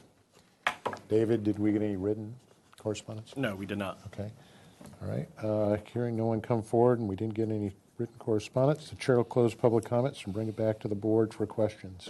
So the columns, these only come up to the deck. There's no, and then you have columns back here that are holding the roof. I have posts that sit up on top of that. On top of and the, yes, but that- three, that's up those three forward, are yes. only supporting the outside of Those the are deck. those are only supporting this, but this is the main column right here that's supporting these 8x8 posts. You have one behind That's here that's. here, and here, all the way across the face of that. Okay. It looks a lot better than it, doesn't look as obtrusive and as stand out like you added a deck to a house that didn't I agree. match. Thank you for your comments.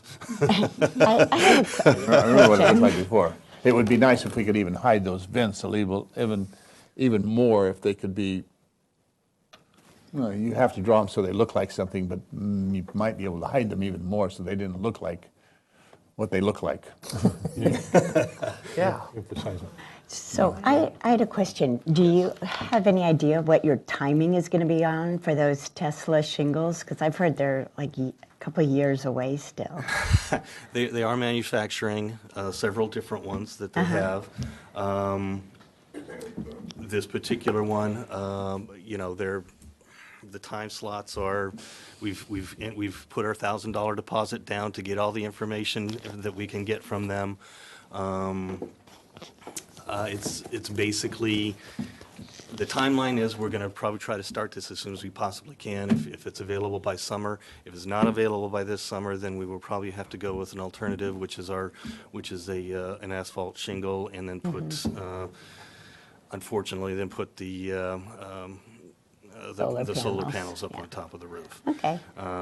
That's not our favorite. That's, we really like the product. My client is really interested in doing this, and I can only emphasize that we're going to do our best to try to get that version onto the roof. Okay. Other questions? Brian, you had a question? Like just this area down in here, how far back is that, or is just? I mean, that's recessed back in here about 3.5 feet. Yeah. That wall the louvers we're looking at is That's where they would be, is basically right right here there. on that wall right there. And so I think we can plant up in there as well. And We have I don't think they're landscaping. gonna be He has very- landscaping very in visible front at of all. that. I'm just trying to kind of make sure I create a little bit of ventilation underneath that deck area. See, does the grade fall down? You have landscaping in front of that, around the edge of that. Here, with you. Yeah, Right? let's use this drawing. Sorry. Underneath there, no, I have this Rafael Lopez. Californica, but it just kind of is on the base of it. So that's these plants right here. Yes, that's correct. They're going to go underneath. But they'll go underneath there as well, and as far as they can. And that's south Because exposure, so that they line that we're looking at is kind of like right here. it's basically that line that goes right across there. Well, they get very tall, so. All right. No, I have another question. Yes. You're talking about the shaving brush palms in the front. You have shaving brush palms, the ones that you were going to move. You said you were going to move cycas, but I noticed there's some rare palms. You have these shaving. These were the palms at the front entry right here. Excuse me. Over here. These sago We palms. need to, this is on television. The cameras are up, straight up. so No, sorry. She I can know ask, those but are you need to sago point on this palms, set of but I drawings. noticed there are shaving brush palms in the front yard. Some rare palms here. Here's the ones you're going to replant. Those are the ones we're going to replant, yes, Okay, at the but front entry. the ones you're going to uplight, are they the shaving brush No, palm? they would be these. That would only be right up front, underneath, at the very base. Okay. That's all it is, just to So- highlight the So sago. you were going to uplight those with what fixture? I saw you had a fixture. It was just a single fixture, which was just something Right, like and I that. have a question to David. David, does this property fall under dark sky compliance? Yes, it Outside. would have to comply with dark th- skies. So you can't do that. So, okay. So You can't- can I'll downlight take it, that one. just hang one of those You can downlight. downlight them, but you can't uplight them. Okay. So All right. if I couldn't uplight at the airport, you can't do it here. Are you keeping the shaving brush palms? That's these? No, I'm sorry, which ones are the shaving brush palms? these guys right here. Yes. These rear palm, okay. Yes. Okay, Yes. thank That- you. That side is not gonna, Okay. Be touched. Okay, and then I want to go back and, oh, I'm sorry, other questions? I want to follow through on a couple of things. So this little piece here, is that a solid wall that goes up yes, underneath? it's basically just a lateral connection. Okay, that so I'm- it's going to be stuccoed finished? Yes, it will be. This is going to be stuccoed? Yes. And on the sketch of the, I was trying to read, so what's the profile of these louvers? What, if I were to take a little section through there, what does that kind of look like? You know, ordinarily, when Recess- somebody recess draws back, louvers, yes. they kind of go look like that. Mm-hmm. So Well, that- I'm thinking the blades are probably 3 to 4 inches or so, So something it's like going to that. look like this Yes, in section. yes. Right, is that- So this That's dimension correct. is.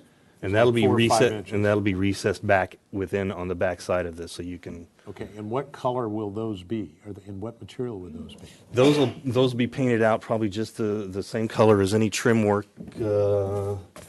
that I have going on. I can make it this dark color right here, just to kind of. It would be better if they Or were I the can, same or I as the can just do stucco. the same as the stucco and just have it be like a Kynar finish on that. Yeah, they would be better as And that's, stucco. that's allowing to be, okay, and then this material here again is, Is like a Cherokee stone, something. okay, and of where is that nature. on the color board?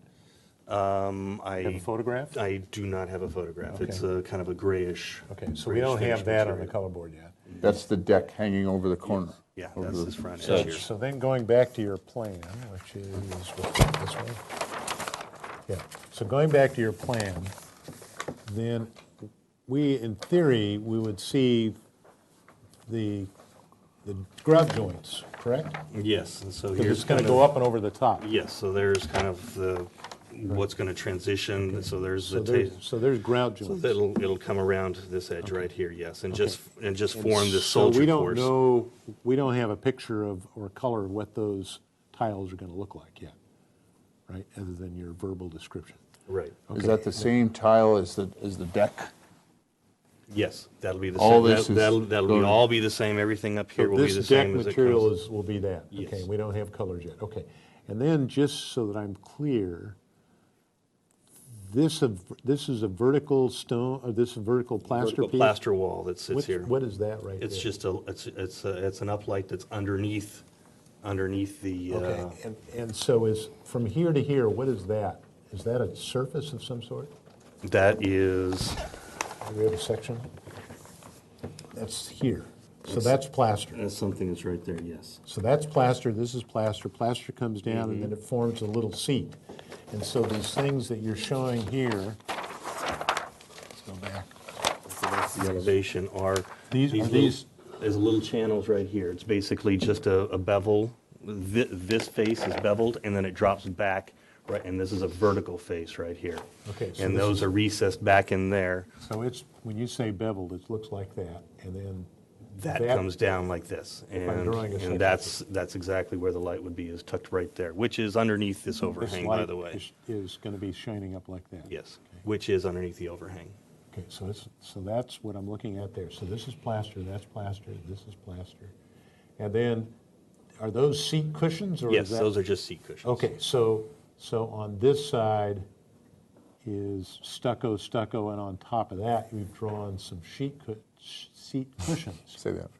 Yes, Okay, so that's what's being delineated. yes, Okay, so the architecture is really this piece. yes. Okay, and then down to the floor, and then it comes across, and then we have tile that comes up and over and out, and we see it from the outside. Yes. Okay, and then the railing is up. I don't know if I'm going to have a curb there, but Okay, well, that's Yes. what I'm reading here, is this is a curve. that would be much lower. that would be the finished floors. So the This finished is, floor. this Oh, this so is it's- 2 inch, this is 2 steps lower than this. Okay, Yes, and this, that just goes there and then drops down. do we have a section through this? We haven't drawn something we've already drawn. This floor right here should be right about where that step, where that seat is. Okay, he may have a section already through this. Kind of, yeah, okay. so that tile is coming So like that tile that. comes down that face. I'm just trying to understand what you're doing. Okay. And here's a larger version of it right here where it comes down and just down the face right here. And then the stucco runs up underneath it. This? Okay, that's different. So there's detail, not a, different detail. there's not a curve. That's why I was reading this as a curve. Yeah, that is not a curb. And that's actually, the tile just comes off and comes Yes, down. yes, that is the finished floor at that And- elevation right there. And The 42 stucco inches and up. the tile are in the same plane? The tile or will be out face Proud from of that. the Is stucco. proud of that stucco, yes. Okay. I'm proud of the stucco here. And the vertical posts are what? Steel, wood? Those are wood. Those are wood, and they're what dimension, more or less? 4 by 4. Okay, three and a and half. that shows on your detail. And then the rail, the top rail is wood? Is like, it's wood and it's 2.5 or 3.5 by 2 by 4, basically That's shaped this. custom. Okay, so that's wood, this is wood, this This is wood here, and then we would run the cables in between and through this 4 by 4 post right here. Okay. So And that goes and- through and to the other side, and the this wood is is so going to be stained or painted or what? stained, as in this That. color right there. That Mhm. color, okay. And then the shingles, these shingles, all we have is this photograph. That's all we have. Okay, so we haven't seen a sample. So this is a technical question to David. David, if we said everything's perfect, everything's fine, we give this project design approval, but the fact is, we don't have confirmation that this roof material that's being proposed can even be available, even within the time frame of him being able to pull a building permit. So if it doesn't become available, and he gets ready to roof, and he has to fall back to doing asphalt shingle or some other roof tile, does he have to come back to this board? How does that work? He will have to submit a review after final to revise the roofing material so that it gets into our records that, Okay. what ultimately got installed. If it's something that's, pretty standard, like an asphalt shingle roof, that typically is something that the staff could It's an approve. administrative decision. Okay. So, but in essence, we as a board have to be convinced that the photograph we're being shown here is the material that's acceptable. My personal question to myself is, I can't tell whether that's shiny material, is it an epoxy coating? Is it a Kynar finish on these tiles? What does the tile actually look like? And I can't really tell that from this photograph. So here we are, new technology, right? Okay. And so, it looks really good. I have faith that Mr. Musk knows what he's doing, but I haven't seen it. So I'm kind of from Missouri. I want to see the real thing. So I'm going to have some reluctance to give that roof approval without having any ability to know what that material actually looks like. When people come in with standing seam metal roof, we kind of know what that is. They come in with an asphalt shingle, we know what that is. They come in with a clay tile roof, we know what that is. But I don't know what that is, and I haven't seen it. And I've been shopping for a Tesla, but I haven't actually got to ride in one yet. Oh, you got to. So it's kind of like the same thing. I went to the Tesla place and they showed me a bunch of pictures on their iPad, but I didn't get to see a real Tesla.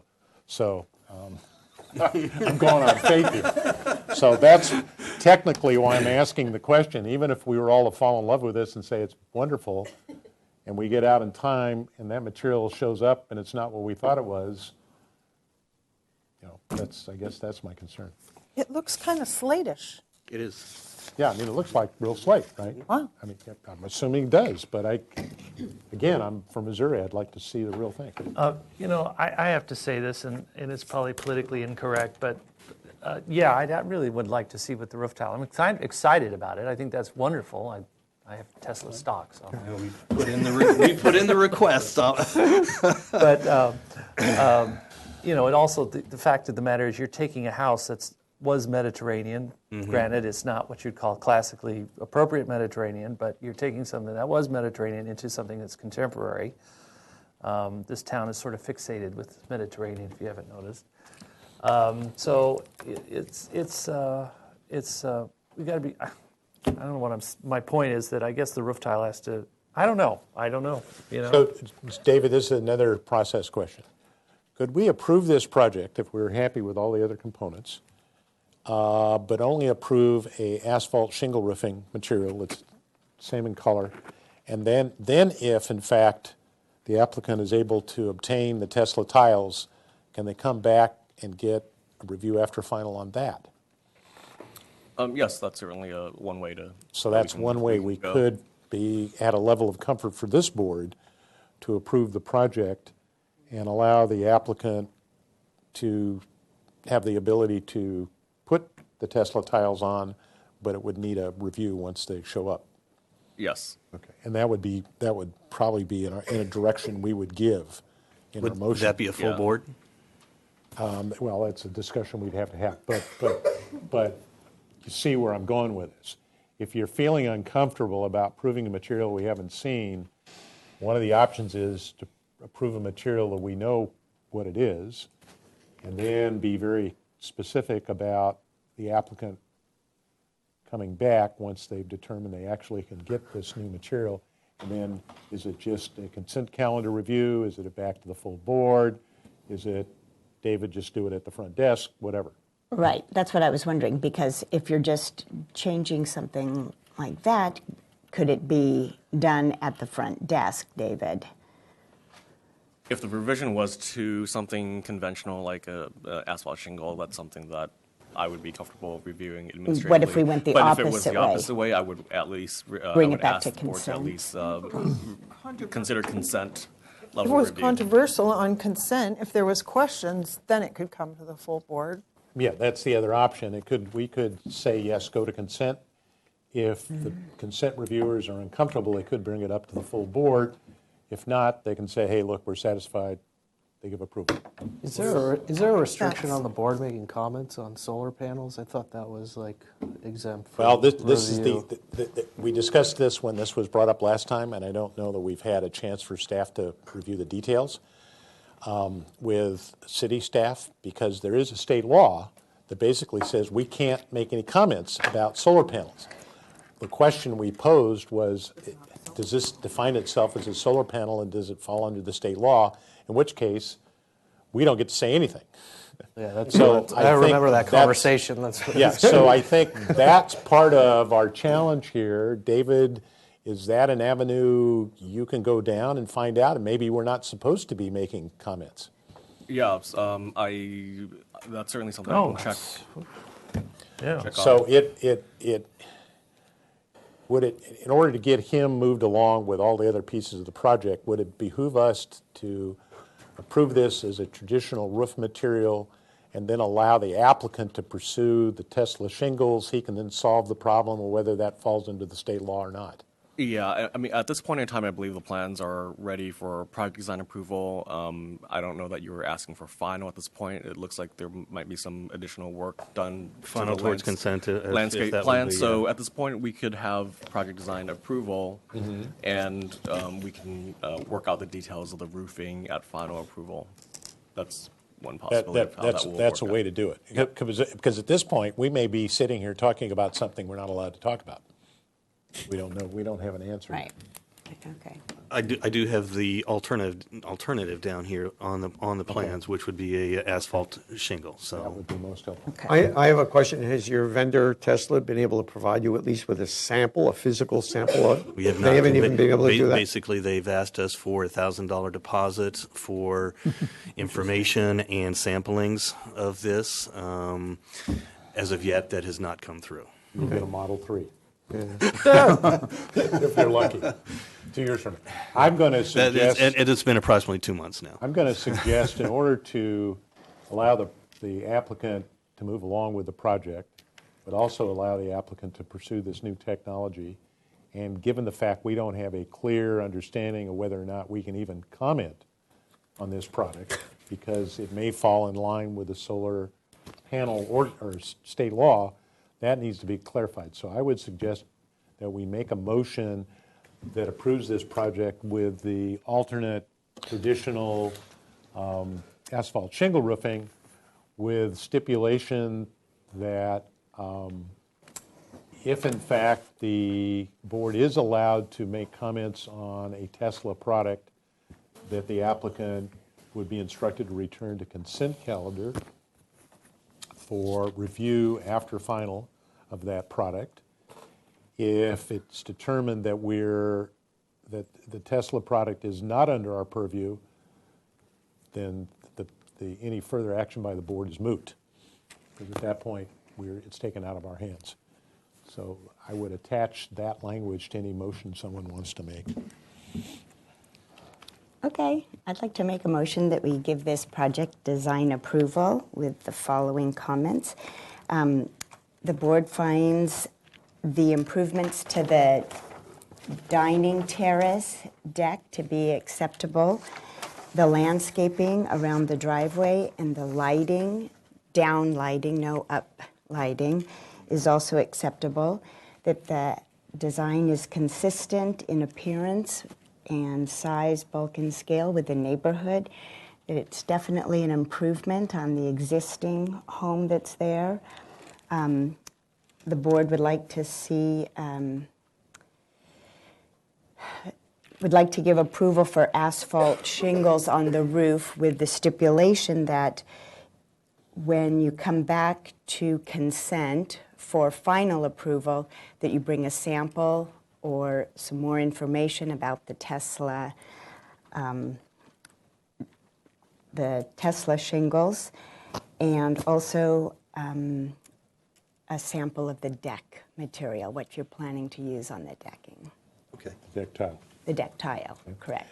I would encourage the maker of the motion to include language that defines the neighborhood as shown on sheet A0, but also include that a definition of part of the neighborhood is La Cornelia Drive up to the turn as it turns west. So in other words, just this piece. That's the neighborhood. Okay, that's acceptable. Did you get that, Secretary? Thank you. Okay. And Board Member Farrell, I'd like to ask that you include findings for Hillside Design District and slope lots. If it's easier, I can go ahead and just read those. Thank you. For you. So regarding the natural topography protection, this development, including the proposed structures and grading,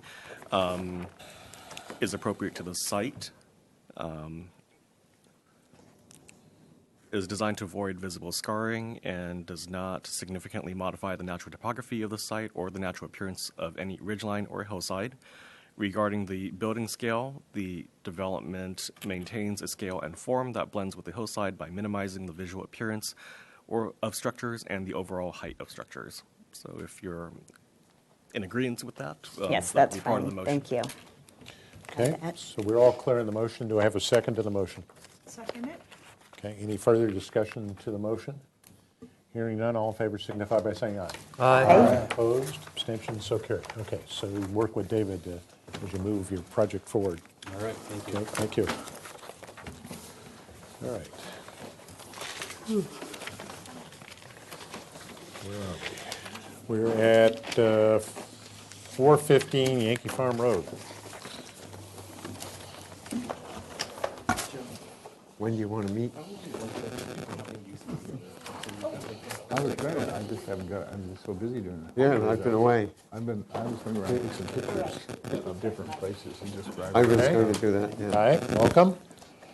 If you could introduce yourself into the microphone for the record, please. Jose Luis Esparza, I'm the architect, project architect. Okay, thank you. We were informed, let's see, we looked at this project October 15th, but we were also informed by staff that we are not allowed to give any project design approval tonight. Correct. It's comments only. Okay.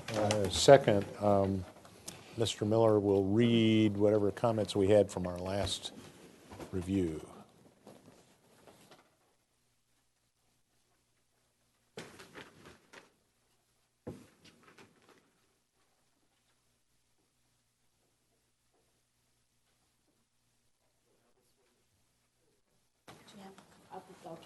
Okay. All right, they're going to go dig those up just to make sure that we cover all our bases, but could you bring us up to speed of where you're at, please? Well, I've got working drawings, but here's part of what was asked for, photographs of the immediate area in front of the master, adjacent to the deck.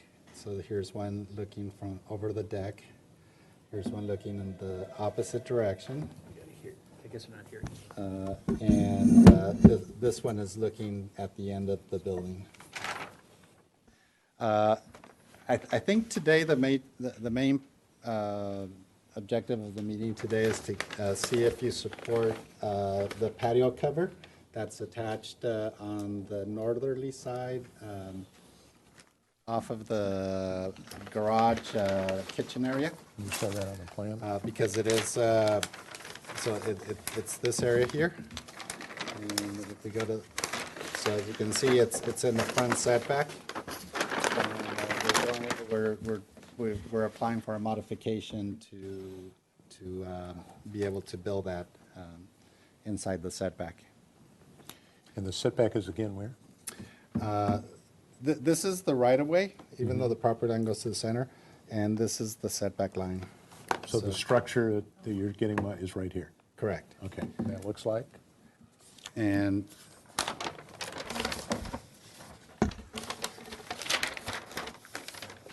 sorry, that's a larger scale site plan.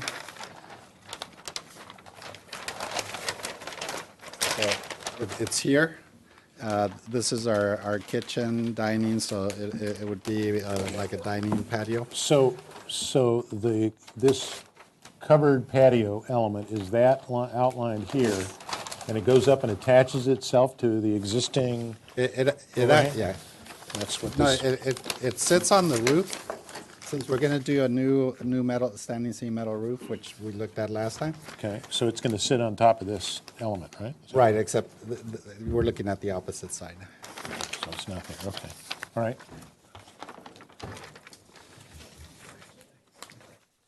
So this is the existing demolition.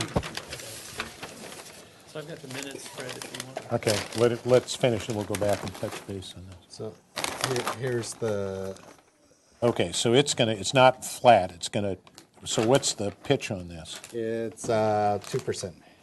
So this is a 2% slope, so it's going to come up higher. Excuse me. Because our roof pitch is. Surprised I didn't put it on there. So these are existing roof pitches. Right. This will actually be the only new addition, if you will, to the project. The rest is just a remodel and reface of the existing. So you have a section on sheet 5? Yes. And that section cuts through the existing house. It doesn't cut through the porch. No, I'm sorry, that's 4. Should be on page 4. Oh, I was just reading that note. Oh, that's the detail. Whoops. You look at 6.5, that's the detail at the eave. Oh, So okay. here's a section. Oh, there's the section. But the section I cut it. It's over here. Yeah, going So through we don't there. have a section through here. Closest thing. So we've it's got 2.5 and 12. We've got it right there. Yeah, the roof pitch is 2.5 and 12, and then that's 2%. So this is a new wood column, wood beam, Correct. and a gutter at the end. Correct. Okay. All right. Can you read that? Number 1, the board finds the proposed standing seam metal roof is aesthetically appropriate and suitable to the aesthetics of the existing neighborhood. 2, provide a landscape plan with a more developed entry pathway and front doorway area details, including required address, number, location. Number 3, provide front entry and double gate details and front elevation details. Number 4, provide additional fencing and landscaping details. Number 5, provide proposed spa details, including non-paved area details. Number 6, provide pool area details in relation to the deck. Number 7, provide site elevation and details and front entry wall construction and roof details. Action taken by Miller, seconded by Farrell. Motion was carried. Okay. So let's just make sure we've covered everything. So provide a landscape plan. You had it there a second ago. Yeah. With a more developed entry pathway and front doorway area details, including required address, number, location. So this is the new pathway. Correct. That's the landscaping here. Okay. Right. And the house address, number, I location. had that part I don't have, but I do Is have. it going on the fence or is it going on the house? It's going on the fence. And do we have a fence detail or a fence elevation? We do have a fence elevation. So to provide entry and double gate details and front elevation details. Okay, the front entry detail is on 3A.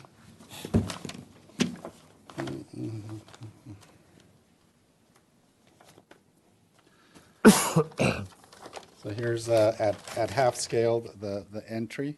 So that's on the house. Showing how the board formed concrete walls. And then there's a double gate. Where is that? I don't have an elevation for the double gate. I have details for the fence, and this is the elevation. So the gate is Horizontal. horizontal, And the fence is vertical. horizontal boards, and then the fence is So vertical. here's the elevation and there's the, okay.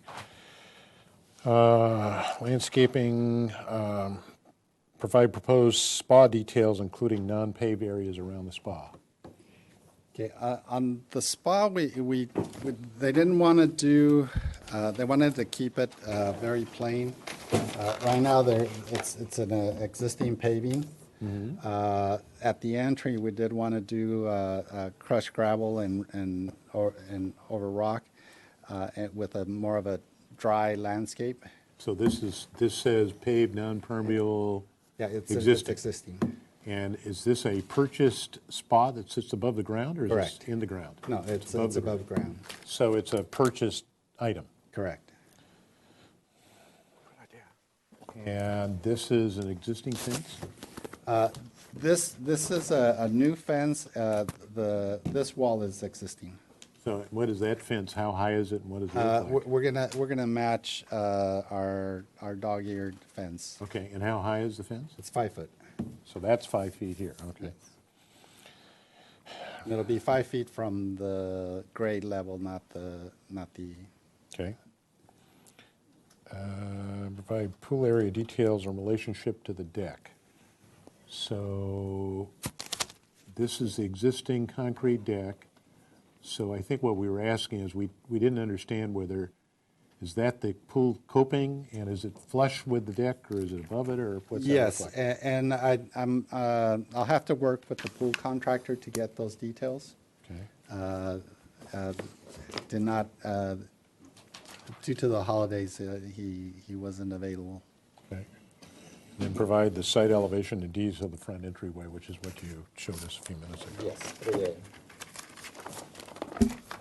That one. Yes. Okay. Okay, anything else? And And we're here with comments only because you still have to get a modification for this guy. Correct. So David, do they need comments? Do the staff hearing officer need comments?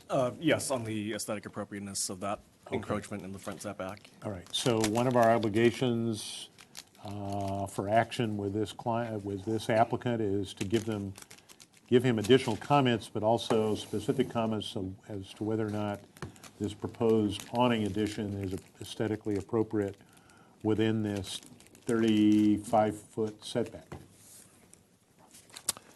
Okay, that it for the moment? Yes. Okay. Is there anyone in the audience wishing to address the project? David, no written comment, right? No comments received. Okay, and the chair will close public comment. Bring it back to the board for questions. Who has questions? Yes, Lisa. Thank you, Mr. Chair. Can we look at the landscape plan, the landscape L1? Okay. L1, yes, we're on L1. I'm looking at your planting plan, and I assume that the FES means fescue, but, Yes.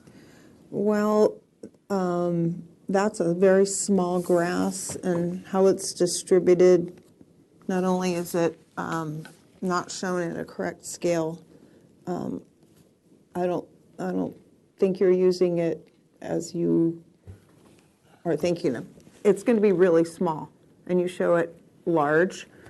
And I'm also wondering about all these organ pipe cactus at the front walk, that they get really tall and fall.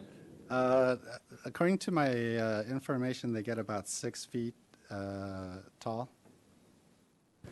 Well, I don't know. I don't know if they fall, but Well, they're just kind of randomly in there. It doesn't make a whole lot of sense. And then some of your plant spellings you might clean up. It's organ pipe, not organic pipe, and melaleuca. I'd review the landscape plan a little more critically. So, Lisa, just to follow up with your question, if this is fescue, is this arrangement, regardless of the scale, if they would have to have, I think what I hear you saying, they'd have to have many more plants than is shown by these symbols to get that shape. Exactly. At 8 scale, these are shown to be about 2 feet, and Diameter circles. they only get, they're pretty much a ground cover. They're So only going to get what? 8 to 10 inches apart. I mean, you could use them, but in mass, But you in have a to have a hierarchy of maybe going lower to high. Robert, maybe you can be more eloquent than me right now. Yeah, I agree. Well, I was going to kind of ask, like, what is the overall style you'd say is kind of driving the landscape, or what are you trying to accomplish with it? we were just trying to accomplish a very, water-wise design. They don't want to do a lot of landscaping, but just do it in the right places.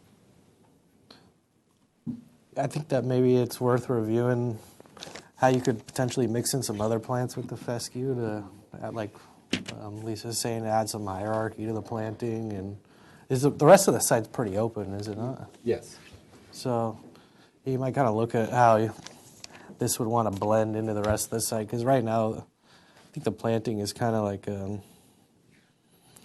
kind of lacks structure, in my opinion. So. And then I was also wondering, what is the purpose of the melaleuca along this fence? Are you trying to create like a hedge or a barrier along the fence? Just some greenery against the fence. And if you notice, it's on the inside, so that when you're in the property, you're not looking at a long fence. You're looking at it broken up. It's kind of random. There really isn't very much structure, like he said. How high do they grow? Well, they're a sprawling tree. Melaleuca necrophylla is a sprawling. Are they going to grow higher than the fence? Eventually, they get about. They can get 15 feet, but they sprawl. They don't grow in an upright habit. And will they grow over the fence, given where these are planted? It's not really a fence line planting. Yeah. You might If look you're at trying to something create for a like privacy hedge. screen with an occasional acacia thrown in, you just choose a privacy screen and go with that if you're trying to create screening. And as we talked about the hierarchy of planting, because you have nothing looking out into the back, and then an 8-inch high plant, and then nothing. So The other thing is, I'm not familiar with using those cactus, but I'm assuming they want direct sunlight, and they look like they're on the north side, kind of in a hole on the house. So that's another thing. So they might not flourish. Yeah. Okay. one as an accent, you might use 1 or 2 as an accent, but to have a whole little forest of them out there, you might want to reconsider just 1 or 2 as an accent. What's the purpose of the covered patio? Is that because you're removing a carport and then building the covered patio? Is that correct? Yes. The covered patio is, the purpose of it is for having a dining area, an outside dining area. but we didn't want it right outside of the kitchen because it would darken up that space.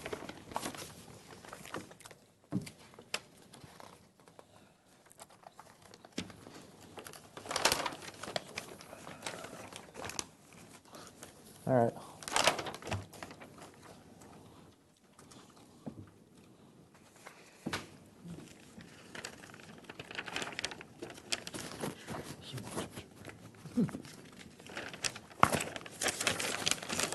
So, and how do you get to that patio?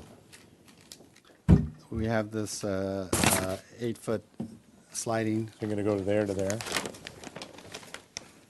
And we do have a pass-through at the kitchen.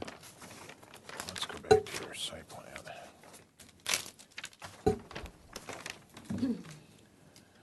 Okay. All right. Other comments or questions? Let's go to comments.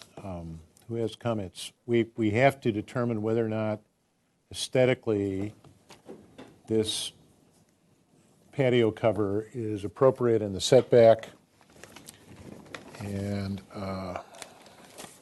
let's see if we can get to an elevation.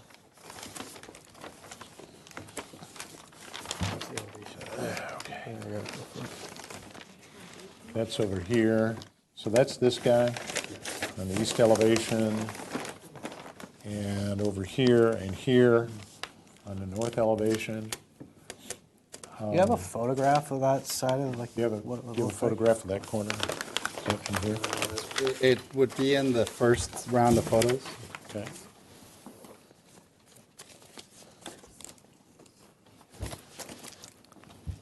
Let's see, whoops. Maybe you can find it faster than I can.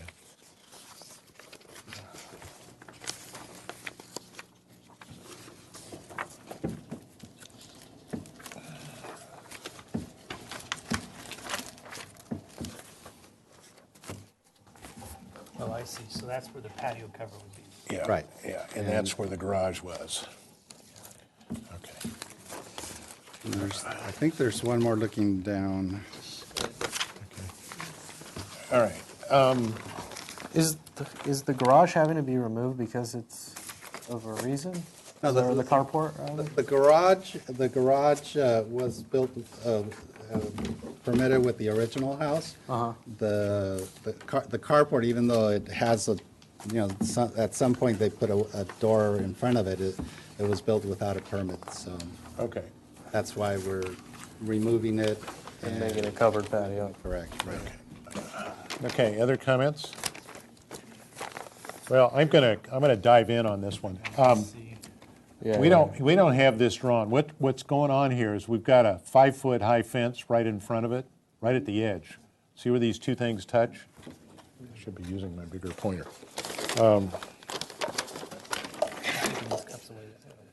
Right here where this touch, that's really awkward. Then we have a big gate opening. Quite frankly, what this is I have to tear down my garage, but I want something where I can park my bike or my jet ski, or whatever it is under this awning. This is not an outdoor dining area. What I would have seen is a place to walk with some stepping stones. If you're going to walk from the kitchen, I'm sorry, I'm not buying this argument. I can't see this as aesthetically appropriate. This is just another way to hang on to my former garage and get a place to park my whatever. Given this, the only way I could even support this is to take these gates out of here. Fence goes along here. This needs to be moved back from touching that fence and needs to be proportionally, geometrically changed. That's the only way I could even think about supporting this to the staff hearing officer. It's not appropriate. This is just, in my view, that's a way to sneak by a place to store something. I agree with you, Mr. Chair, and obviously, something needs to be developed in the landscaping plan, too. Yeah. And there's several things that weren't addressed in our last set of comments, so we still need to see those.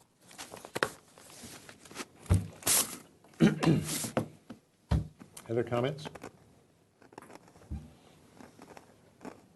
Yeah, I agree. The setup of that, I mean, it's just as clear nobody's going to go back and eat underneath that patio. I mean, when you got this nice new pool area and everything. So, I don't know, maybe if the fence and the outdoor covered space there adjacent to the garage were developed in a way that it worked, where it wasn't obvious that it was like you got to rip your carport out, but I understand people want workspace or something, so propose something that is maybe screened off and not like visually intrusive from the street. So that would be my comment. And I think the landscape plan needs some studying. And I think that whatever they propose down here, they need to do an elevation that shows the fence and the element included. Part of the challenge here is, even though Yankee Farm Road and the whole area is fairly rural, and we've seen several projects, not only on this road, but the other two parallel roads over the last several years, is we need to continue to look at how the change in fencing and hedges along these roads change the complexion of the neighborhood. We've had a few houses, I think on the next road over, where we had several people show up, and I forgot exactly what the project was, but they were quite concerned because they walk this neighborhood all the time, and they're quite concerned about what these things look like from the street. And we don't have any information that really tells us what this thing is. I want to see an elevation that includes the fence and some depiction of the landscaping, how high these things get, what does it look like, what color do they have, because a lot of what makes this area up with this neighborhood over in that part of Santa Barbara is that rural feeling. And so if we don't really understand what's going on there, we could have a misstep. So I'm not comfortable we really got this cleaned up. So we need to make a motion to give direction to the applicant. I'll make a motion. Make a motion with the following comments. The board feels it cannot support the modification for the covered patio in its current configuration. We ask that the architect restudy that. Feels that the current design is not what it's intended to be. Is not really what it's meant to be. Also, that we'd like an elevation of a more detailed elevation of the east, showing the garage and the adjacent area next to it with the fence, to better understand the fabric of how the fence is in relation to the house. The board would also like to see a more detailed and careful, better thought out landscape plan, feeling that certain plants being called out are not as scaled properly as they should be. Provide the spa details are also from our previous minutes. We would like to see spa details, also non-paved area details, and the pool details in relation to the deck, and provide entry and double gate details in the front elevation details, as previously requested on our minutes. Okay, that's the motion. Is there a second to that motion? Second. Is there further discussion to the motion? And is it returned to the full board? Yes. Okay. So the motion is return to the full board. Hearing no further comments to the motion. David, did we cover what we needed to?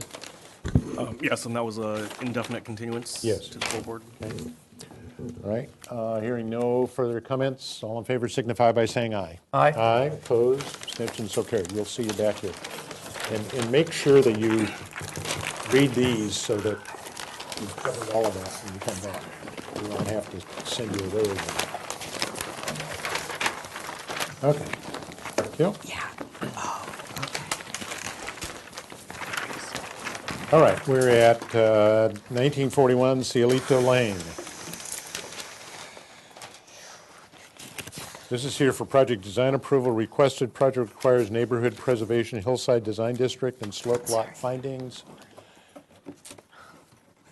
you'd introduce yourself, please, for the record, into the microphones. I'm Dale Azam. I'm the homeowner. Welcome. I'm April Palencia, Vanguard Planning, the architect. Okay, welcome. We can do this without him. Okay. David, did we see this project before? No, this is a new. So do I need to read into the record? Okay, I'm sorry. Then I need to read in the record. It doesn't say new. This is a new project. This is a proposal to remove and rebuild a 238 square foot sunroom and a 280 square foot patio cover, both of which were originally constructed without permits. The project includes removal of an unpermitted lath house in the front setback, removal of the chimney and door and window alterations on the existing one-story, 2,514 square foot single residential unit. Proposed total of 2,752 square feet of development in a 33,396 square foot lot in the Hillside Design District is 57% of the guideline maximum floor to lot area ratio. This project will address violations in Zoning Information Report, ZIR 2006-00599. Project design approval is requested. Project requires neighborhood preservation, Hillside Design District, and slope lot findings. David, just to be sure, we're allowed to give Yeah, it you project can design approval today? grant it project design approval. Okay, thank you. If you could share with us the project, please. Okay. We're here to share with you a project that the homeowners initially envisioned as a kitchen remodel, to relocate the kitchen in a way such that it would open up to the living and dining areas and make for a more fluid and fun, entertaining space. And in developing their dreams, we've seen the potential to maximize the 180-degree ocean and mountain views and open up those spaces onto some covered spaces outside. So situated above Gibraltar Road, this 1960s home has this unique angled shape that responds to the scenery and offers different vistas of the surrounding area from each space inside the dwelling.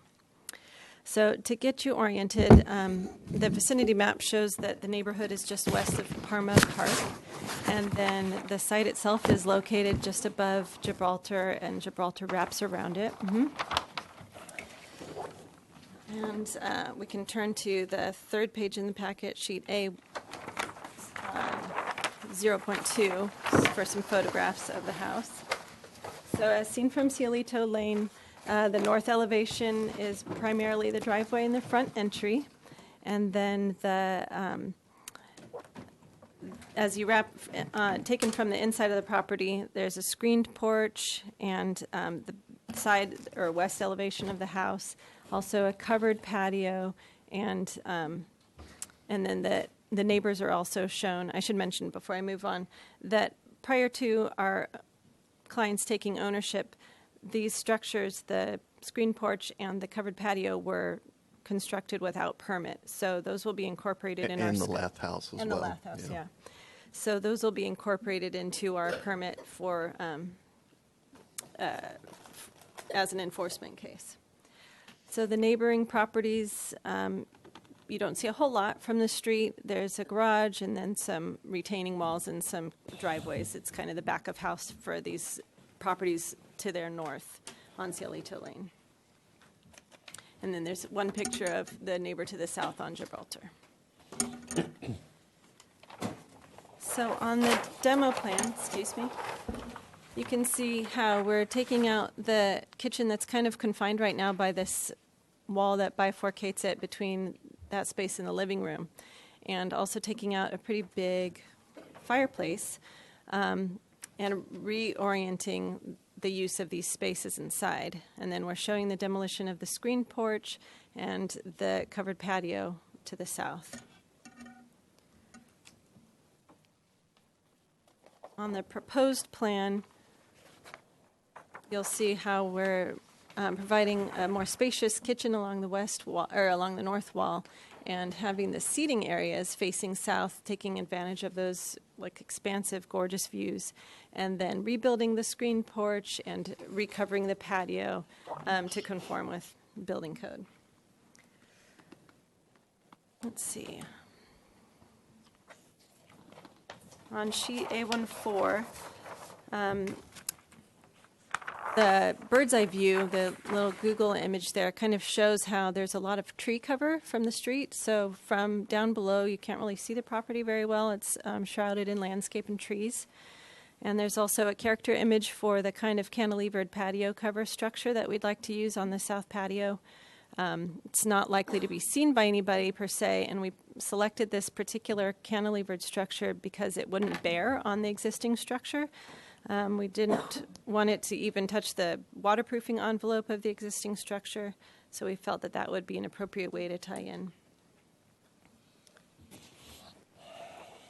And then the exterior elevations, the demo elevations show the openings that are scheduled to be removed, windows and doors, and the screened patio. So these are the original 1960s elevations, and then the demo elevations. And then the proposed elevations show where we are replacing those windows and doors along the south facade and replacing the screened porch and the patio canopy. And so we also have some materials here. We're proposing Fleetwood doors and windows with a clear anodized aluminum. And these paint colors are the existing colors on the house, and we will be re-roofing with this project. And we're taking advantage of this remodel. We're going to have a couple of new openings in the dining and the lounge to just open up that wall as much as possible and offer those views out to the ocean and the mountains. Okay. Missing No, I don't think so. All right. Okay. Thank you. Yeah. Right. Before we go to questions and comments of the board, is there anyone in the audience wishing to address the project? David, did we get any written correspondence? No, we did not. Okay. Seeing no one come forward, the chair will close public comment and bring it back to the board for questions. Who has questions? Yeah, landscaping, were you planning on any landscaping? No. Keep it the same. Now, the garage door, is that staying? Is the garage door staying the same? It is. Okay. Other questions? I have a couple. Let's see.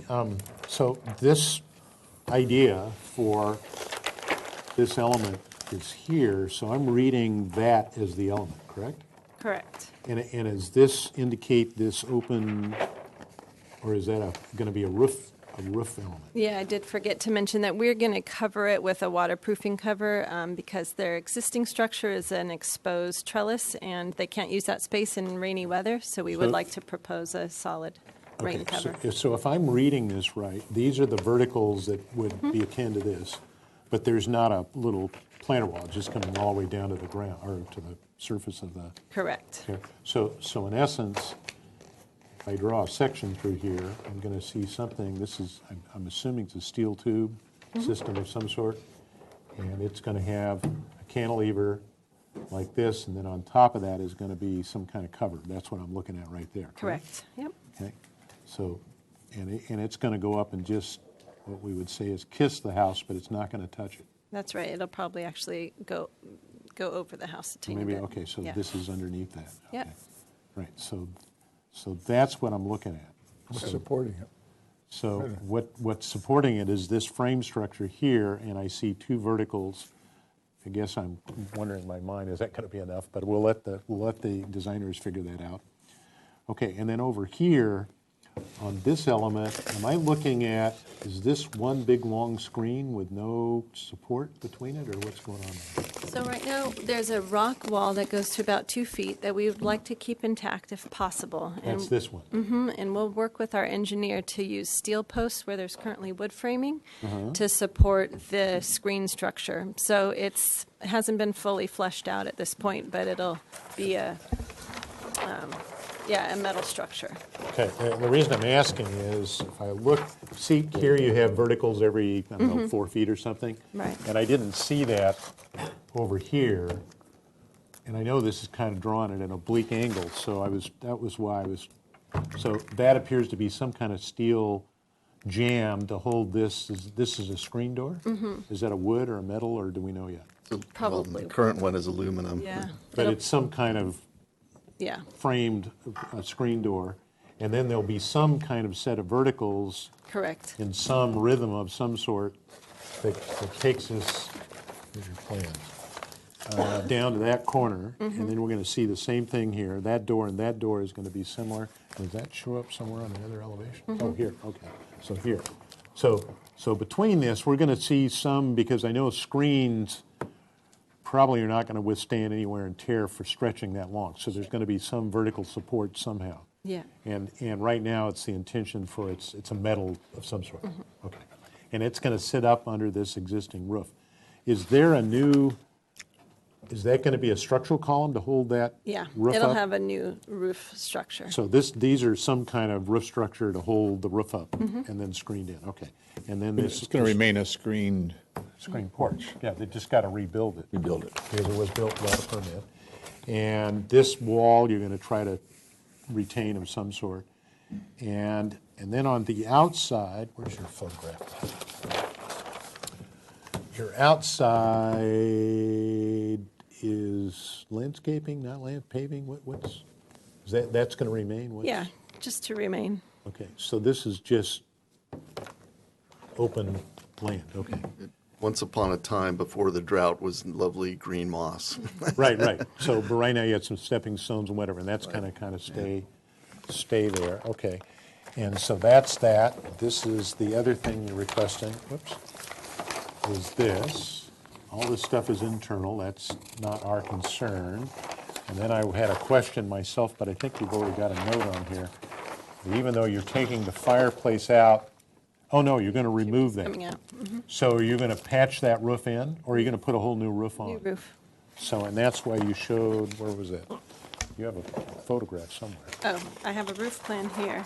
Okay, and you have a, whoops, Oh, you have right. you have a photograph. It's on the last sheet. Oh, who they are. Here, so that's the material for the roof. This is the body color of the house? Body color, yeah, and then this blue is applied to the front facade, just around, let's see, I guess it's the whole north facade, right? Front, yeah. And then the patio, just these three walls, Okay. and those are shown in And the for photos. some reason, I think I did go out and look at this house in the rain. And I saw lavender color. There is right now, there's a patch of lavender on one wall, but Oh, That's behind coming the away. screened. That's going away, okay. So, yeah, I saw lavender out there, and then I thought, well, maybe that's what they're doing. Okay. And the fireplace thing goes away.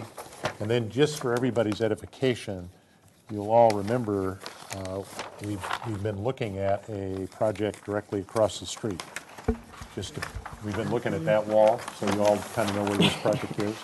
So we've been looking extensively at this property up here. So this house sits just below that, just to, so you know where it is.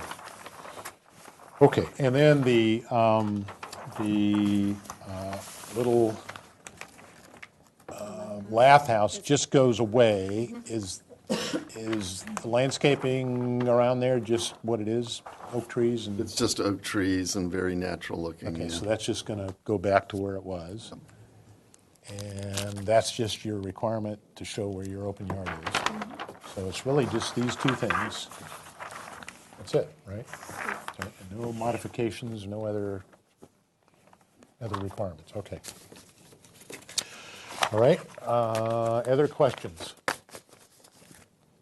Okay, if not, let's go to comments. The applicant's requesting project design approval. Well, I think it's appropriate. I think the design, the colors, and the scale or the application for the additions that you're doing are appropriate for the house, so I could support what you've done. Okay, I have a question to David. I'm assuming this came to the full board rather than consent because of the slope lot findings and the Hillside Design District preservation, correct? It was a judgment call on staff's part, based on the location of Okay. But if we the visibility of the improvements. Okay, but if we find this acceptable, then we need to make the findings for Hillside Design District and slope lot findings, correct? Yes, correct. So that's similar to the language that was in one of the previous items tonight. Okay, other comments?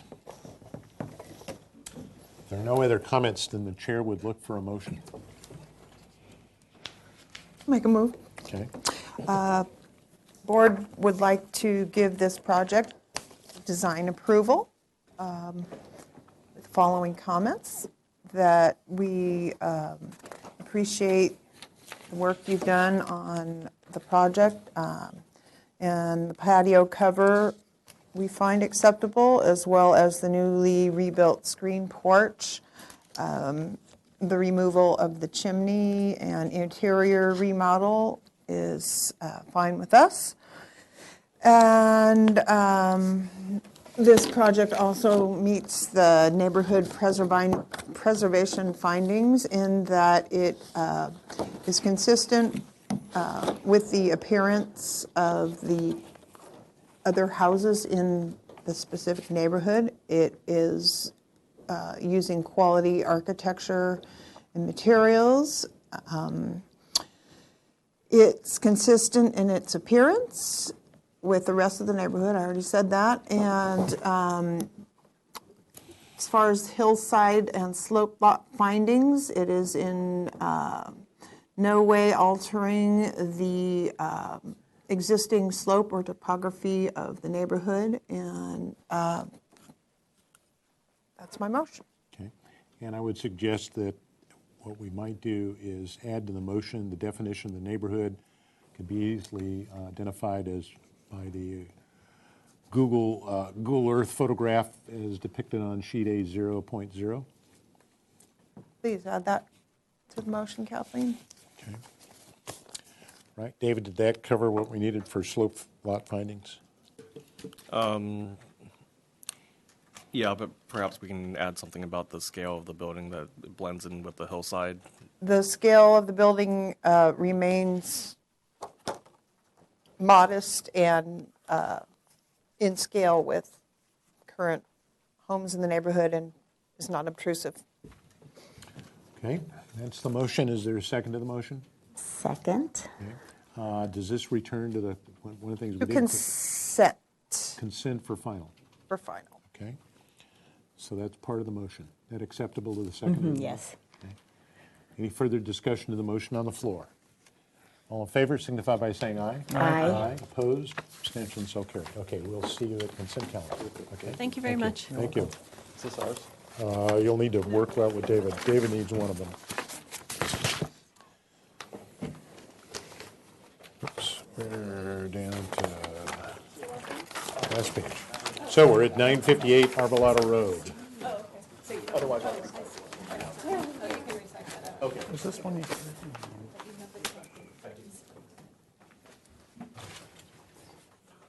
This project is here for project design approval. The project requires neighborhood preservation hillside design district and slope lot findings. Project was last reviewed on September 17th, 2018. If you could introduce yourself, please. Chris Cottrell, architect. Okay. David, do we have Mr. Miller? If you could read the comments from our September 17th meeting, please. Yes. The board finds the proposed project is consistent with the overall style of the house. The board finds the proposed project is supportable and complies with the 85% guideline maximum floor to lot area ratio. Action taken by Miller, seconded by Motisha. Motion was carried. Okay, thank you. Okay, if you could share with us where you are at this point, project. Thank you, Mr. Chair. I just wanted to get the color photos out in front of you. We met with the invited the four neighbors on the uphill side of the house to a meeting to go over things. There were some concerns last time. So two of the neighbors were able to make it. It was a really good meeting. This is a photo from the uphill neighbor's deck, and this is a zoom in. So she supplied those in one of her letters. They're great photos. She was concerned that our addition was going to be all white stucco. This is from a bedroom adjacent deck. So we are basically infilling this little trellis here with a bedroom. Her concern was that we were going to add windows and make that white. So it's going to be bright and there will be privacy issues. So she was relieved to find out that is actually all clad in Ipe. Our whole addition is Ipe clad, and there's no windows on the rear of it. So she came away feeling, I think, some relief. And then we also discussed the possibility there are solar panels that are flat right now. One neighbor is interested in tilting those up to deal with some glare. Another is worried that that's going to then impede their view. So the owners of 958 are working with both those neighbors to come up with a solution that works for everyone. That's what they want to do. And then there's also some discussion with the neighbors about if they would like to eliminate or replace. These are solar hot water tubes, and they've got some reflectivity as well. So that's the owners of this project are happy to work with the neighbors on that. There's a sustainability trade-off. So it's some view disruption versus the aesthetics. So that's on the table, and I think it's a neighborly solution to that. Design-wise, we have no changes since our last iteration. I did include an electrical plan just so you could see lighting. We have no sconces, just downlights. There's an overhang over this addition. So there's this little deck. So we've got an existing deck that we are taking and making this bedroom. There will be an eave over this, and we've got some downlights in that eave. There's the new roof. And then there are downlights right there. Probably these little Aculux dimmable guys. Elevation-wise, no change. And this is the little ad. This is to the east.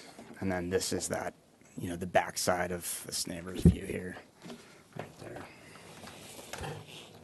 So, Okay. that's all I have. Okay, thank you. Yep. Okay, is there anyone in the audience wishing to address the project? Ma'am, if you'll come up, you'll need to fill out one of those yellow sheets, but you can bring it with you, please. You can do it after. You can do it afterwards, if you can just come up. Yes, you need to come up here and speak into the microphone, please.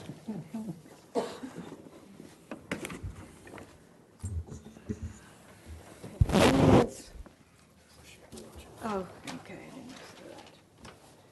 I'm Barbara Bonadeo, and I live directly below 958 Arbolado Road. We share an easement road, which... That's this house here, correct? Yes. Okay. And the road is their only driveway entrance to get to their house. It is also a water course. It is the only way that the stormwater drains out of their property and down the road onto the public road. In February of 2017, we had a major storm. During that month, there were 15 inches of rain. And the road had, after they finished construction, they re-asphalted the road and changed it. It was changed in certain ways. There's a couple of berms that have disappeared, and the leveling is not the same. And the increased asphalt topped over the stone border curbing that I have along my side, and the water in a certain area went over into my property and caused about $500,000 of damage, in which a 9-foot retaining wall with 4 buttresses and then a lower wall, a 6-foot wall below that, collapsed onto Arbolado Road. And I've done a little research on the codes, and I find there's been 3 codes that have been violated. There was never any permit for the change that was made in this driveway or road. And I filed a complaint, but nothing's been done. And so I feel that no further construction should be followed. It should continue on this property until the storm drainage issue has been resolved adequately. Thank you. Have a question before you Yes. leave. You filed a complaint with whom? Peter Michelson. Is that an agency with the city Oh. of Santa Barbara or a county? Who did you file it with? Oh, I filled out a complaint. So it's with the building inspector Yes, for the city of Santa Barbara. yes, Okay. yes. And when did you do that approximately? September 20. Of this year? Or, yeah, September. Of No, 2018? Yes. 2018. 2018. Okay. Okay. Right. Thank you. Okay. Any questions for the speaker? Okay. Thank you. I have a question. This wall that fell onto, is that what I'm looking at right here in the lower? We're looking at a photograph here. Oh, That's your house, correct? So the wall that fell over is on the lower left corner onto the Las Alturas? Yes, So- yes, it holds up my parking. We reviewed this wall for this neighbor. She was required to come and have this wall reviewed by this board. Who? So we reviewed that wall and gave it approval. It's been under construction. If you drive up there, it's directly across the street from another house we've looked at most recently. So if you've driven up there, you'll see that it's still being built, correct? And so we reviewed this property and that wall and gave it approval. What we didn't do is, I don't recall, I'd have to go back and look at the videos. I don't know that we had purview to discuss this road at that time. I know we spent some time looking at this wall that she's constructing right now to repair the damage that was Well, done. we're just stabilizing it right now. Right. Trying to find the money to construct it. I understand, yeah, but you were here, you had a set of drawings, and we reviewed all of that. I was here? Someone was here with that wall, I'm sure we With looked at it. what wall are you talking about? Down on Mine? this- on your side, the work you're doing on your hillside, that was here. She's on, that's. Yeah, she's down Yeah, here. that's Yeah. that. You That's keep what pointing she's over talking- here. No, but you see where these. There's see some where- right there. walls Okay, around there, okay, I'm not right sure. See where the what- little, the barricade things are? It's down here. Down You can there. see it on the road. That's her Oh, yeah. property. Yeah, That's her property. That's what she's trying to repair. yes, Okay? So one of my questions, thank you. yes. One of my questions to David is does this work that they're doing now trigger Tier 3 stormwater requirements? Who is they? Oh, I'm Excuse me, sorry. I'm having a sorry, conversation with her. sorry. This is a public meeting, so I've had you speak, okay? And I'll let you return to your seat, and then the conversation is now to the board. So David, does this require stormwater management because of what they're doing? I believe it does require SWIMP, but I don't know that it requires. Did Tier we 3. I think it's did tier- we review that last time when we were here?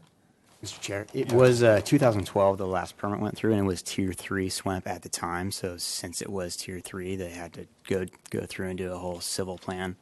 So my question is, this work that's being proposed now, does that trigger any redo of that Tier 3?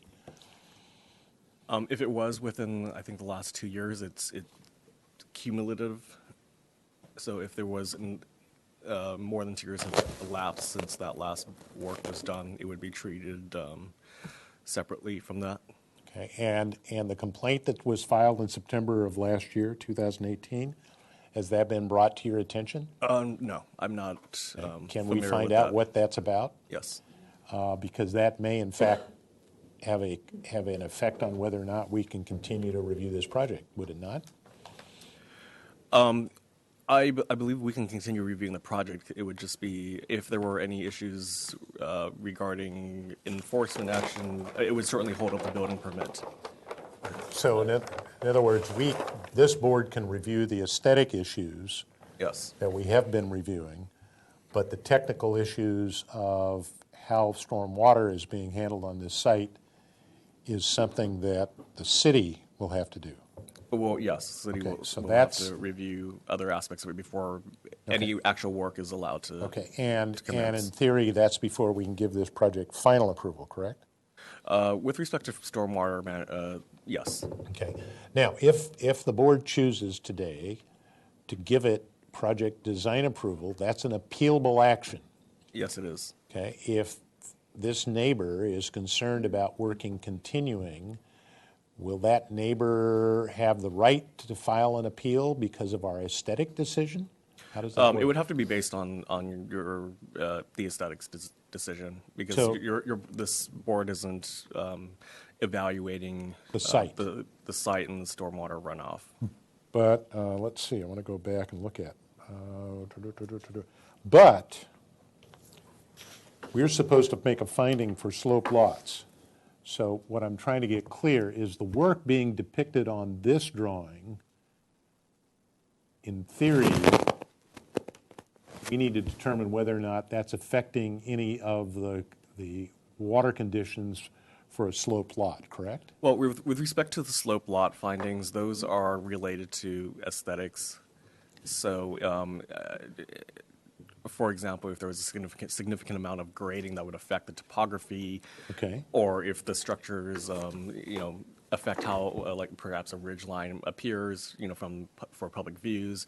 Okay. Those are what this board is looking at, not really the impacts of, geology or hydrology. Yeah, conditions. The hydrology of the Yeah, site. so we're focusing on the aesthetics, even when it comes to the hillside Right, findings. because I want this, I know this neighbor's concerned, so I want to know what our limitations are and what her ability to deal with this is. So right now, she's filed a formal complaint with the building department for the issues that are on this road.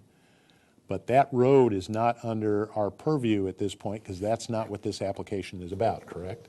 This application is about this addition on the second level and some other outlying things on this side of the site. There is nothing in this application that's addressing anything to this side of the site, correct? Yeah, that's correct. So this board can take action. It can take. But our action is limited to the aesthetics of this addition that's being proposed. That's correct. We're not reviewing driveways, we're not reviewing landscaping, et cetera. Unless they were proposed, but Yeah, no. but right now, the way this has been presented to us, the only items that we're taking a look at are this addition, correct? Yes, that's correct. Okay, and the best I can tell, this is not at grade, so there is no landscaping. Or grading. Or grading to the site, correct? That's correct. Yes. Okay. All right, so, ma'am, we are limited here.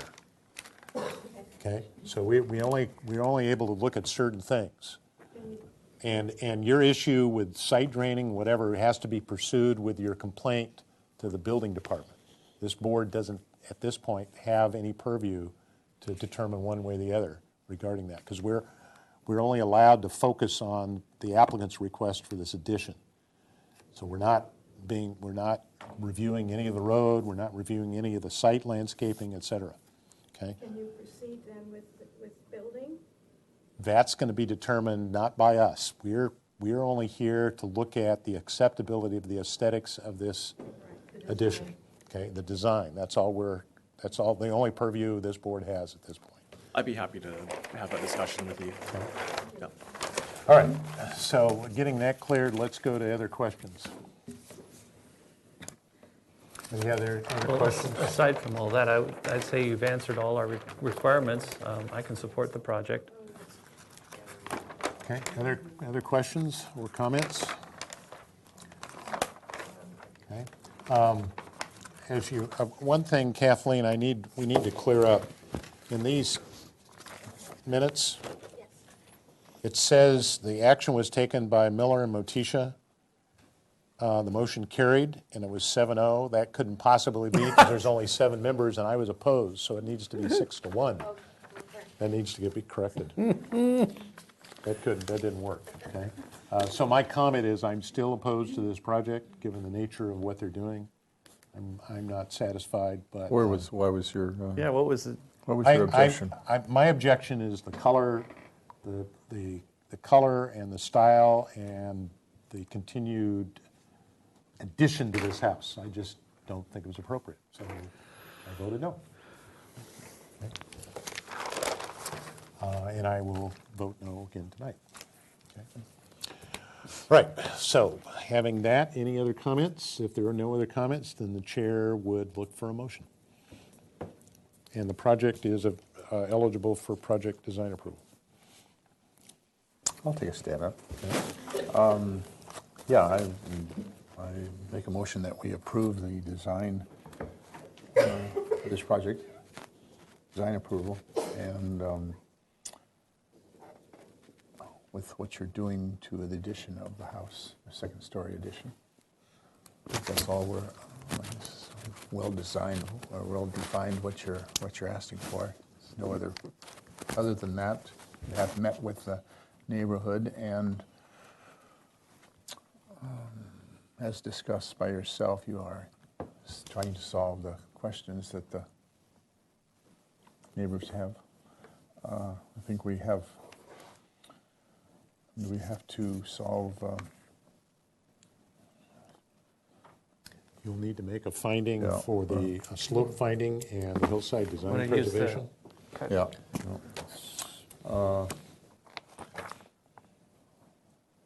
Neighborhood preservation, I think, is consistent in appearance with the neighborhood. Compatibility is good. Quality of architecture and materials is very good, matching with the existing house. Good neighbor guidelines. The qualities are self-explanatory, and you did do the slop, this part. Yeah.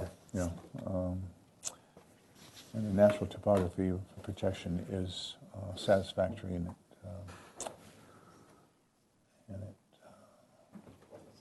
don't know how to say it. The slopings of the lots have not changed, so it's going to be the same. Okay, that's your motion? That's my motion. And for final, does it go to consent or back to the full board? Go to consent. Okay. So the motion is for final to go to consent. And is there a second to the motion? I'll second it. Okay. Is there further discussion to the motion? Hearing none, all in favor signify by saying aye. Aye. Opposed? One opposed. Abstentions? No abstentions. 6-1 vote. You will go to consent. Okay. Just work with David to figure out which sets of the drawings he needs. Okay. What's that? Jonathan. Okay. All right, let's go to 237 Los Altos Road. This is a new item, so I'll be reading into the record. Project description. Mr. Chair? Yes, ma'am. Sir. I live across the street. Do I have to recuse myself? Yes. Okay. Within 300 feet, you have I to think I recuse. am. Do I leave the room? You have to leave the room. Be outside. You can go look Yeah, at because I want to TV, see what they're doing in my neighborhood. okay, or it's the last item, you There's go home. there's a TV screen in there. Jonathan, one of the things, though, you need to do is that needs to be also announced at the beginning of the meeting. Oh, So if you see something on any of these agendas that present a problem, you just need to tell us at the beginning of the meeting and explain why you're leaving. And obviously, because it's across the street, you can't do that. Okay, thank you. Okay, so I'm going to read into the record, because this is a new item, the project description. The parcel is currently developed with a 2,507 square foot, two-story single residential unit, of which the lower level is a partial basement. The project proposes a 244 square foot addition at the basement level through conversion of existing non-conforming garage, storage area, and a portion of the crawl space into a conditioned space. The project includes new exterior doors and windows at the newly converted area, the relocation of parking to a new uncovered exterior vehicle turntable, expansion of the non-conforming open yard, a new plunge pool, a deck, and planters. The project includes remodel of interior spaces and 232 cubic yards of grading to be exported off-site. The Proposed total of 2,722 square feet of development, of which the partial basement qualifies for 50% net square footage reduction on a 6,671 square foot parcel in the Hillside Design District is 74% of the required maximum allowed floor-to area ratio. Staff hearing officer review is requested to allow the additions and alterations within the required 30-foot setback. The project will address violations in Zoning Information Report ZIR 2012-00591. No final appealable decision will be made at this meeting. Staff hearing officer review is required for a requested zoning modification. David, just to be clear, I'm assuming the applicant is looking for positive comments for the zoning modification, correct? That's correct. Okay, thank you. Okay, so if you could share with us what the project is, please. Okay, good evening. I'm Ryan Mills with DMHA. Quick aerial tour. So coming up Las Alturas, here is our site, which sits here, and then directly below us is Holcomb Road, which is a private lane that services these 4 residences. Actually does not service ours. There's a significant grade change, which I'll show you. So that's sort of the private lane, and that's part of our modification request. These 3D aerials kind of give some of that context as well. So here's us looking back. That's our property. Here's Homecrest below, and then you see that there's a substantial site wall right alongside that up to our secondary front property line. Quick recap, I think, just in bullet form, just for clarity. And info. So this is a D'Alfonso house circa 1930, but it had a substantial fire in 77, which led to replacement of nearly all interior and exterior materials. It was reviewed by Nicole Hernandez. Our scope, I just want to be clear, is converting most of the lower level. So the net difference was that 200 and some square feet, but we're converting about 1,400. But due to the basement level, we're only counting about, it's 50% of that. Upstairs is minor reconfiguration, but we're not changing any of the exterior on the main level, just on the lower level, and then some of the site, which I'll get into next.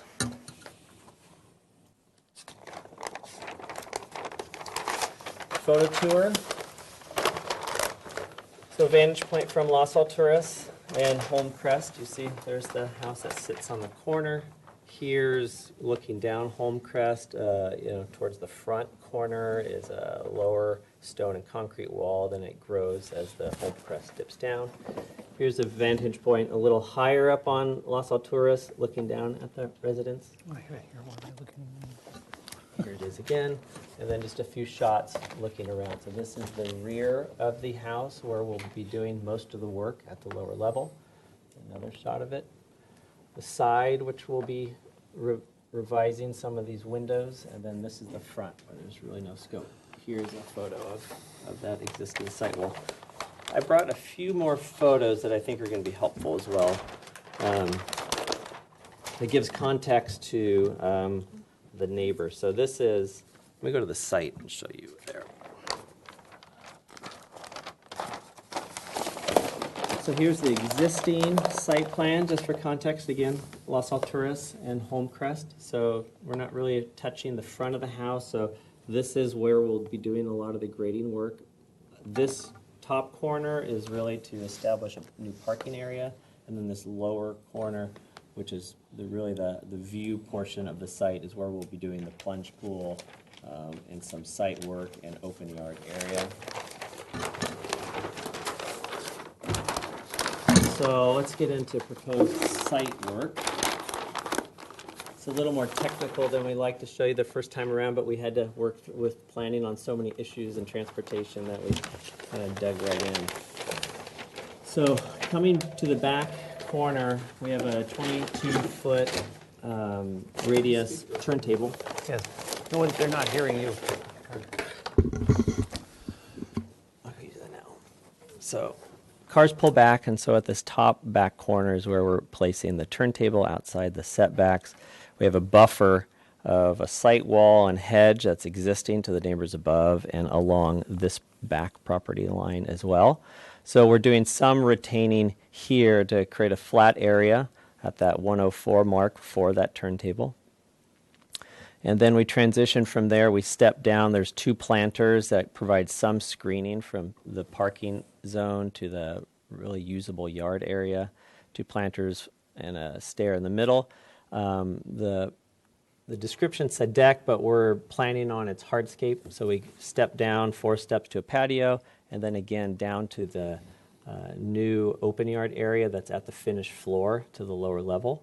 And then the plunge pool is really just closer to this level, and this is more of a seat wall that I'll show you in section.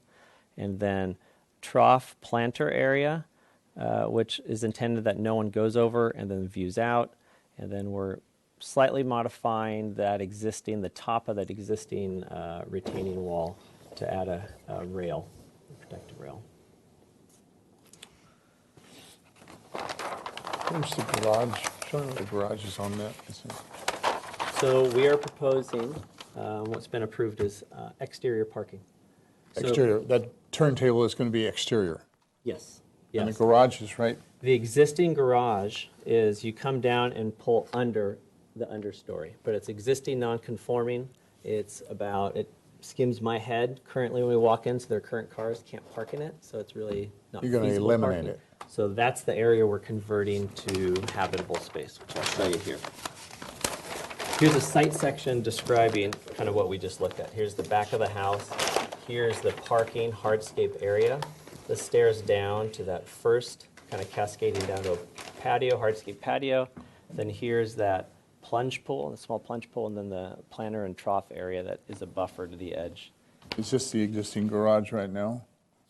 Yeah, I'll Right show you there. that. I have those elevations for you. Okay. Oh, yeah. So right now you come around, so there's existing non-conforming 2-car garage, there's an additional one, and other crawl space and storage space. So it's all accessible, but not really usable at this point. So what we're proposing to do is convert it to interior open stair that winds down from above into a new family room, and the idea is to capture that view. So we kind of use that as the anchor point. To the north of that is a mechanical room, which houses the FAU, other systems, pool equipment encased in there, and then also 200 square feet of storage for the exterior parking, access from the outside.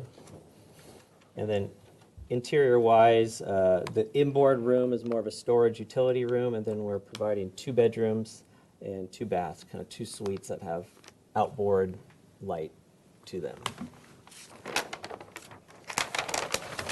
Upstairs, just a little bit. So the existing floor plan, we're reducing the 1 full bath to a powder and reconfiguring the master bath. So that gets to a powder, and then just creating a vestibule entry to the bedroom, the bath, and a enlarged closet area. Roof plan stays the same. So elevations. So existing demo. So there's currently 2 high windows for that area.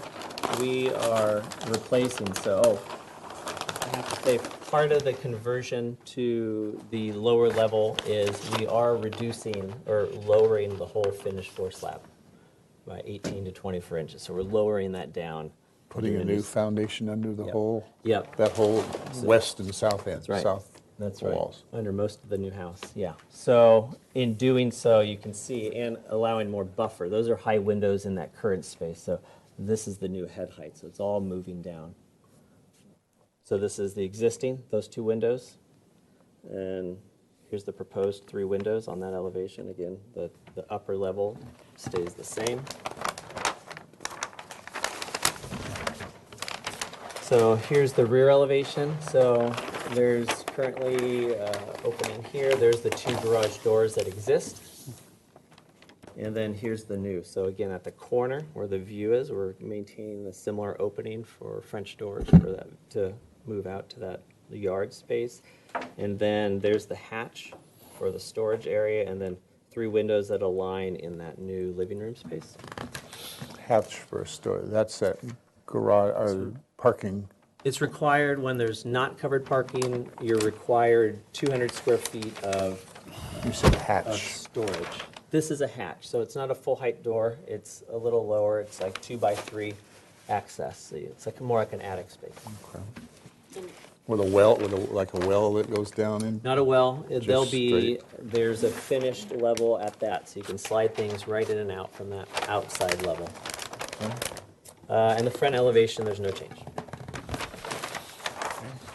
So we are here just for comments. We went through planning and resolved it with the departments. We went to a pre-mod hearing and did get their support for the modification. And specifically, we go to a site plan, what the request is.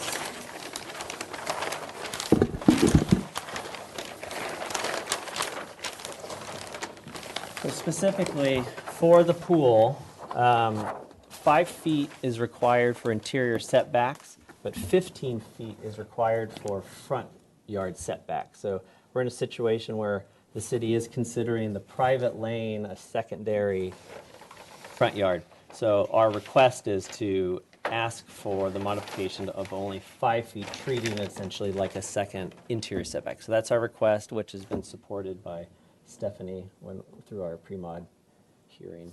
So that's the modification. Yep, this portion right here. Which is just where the pool, where your pool's going. Where it's located, correct. Basically this right here. Yep. Yep.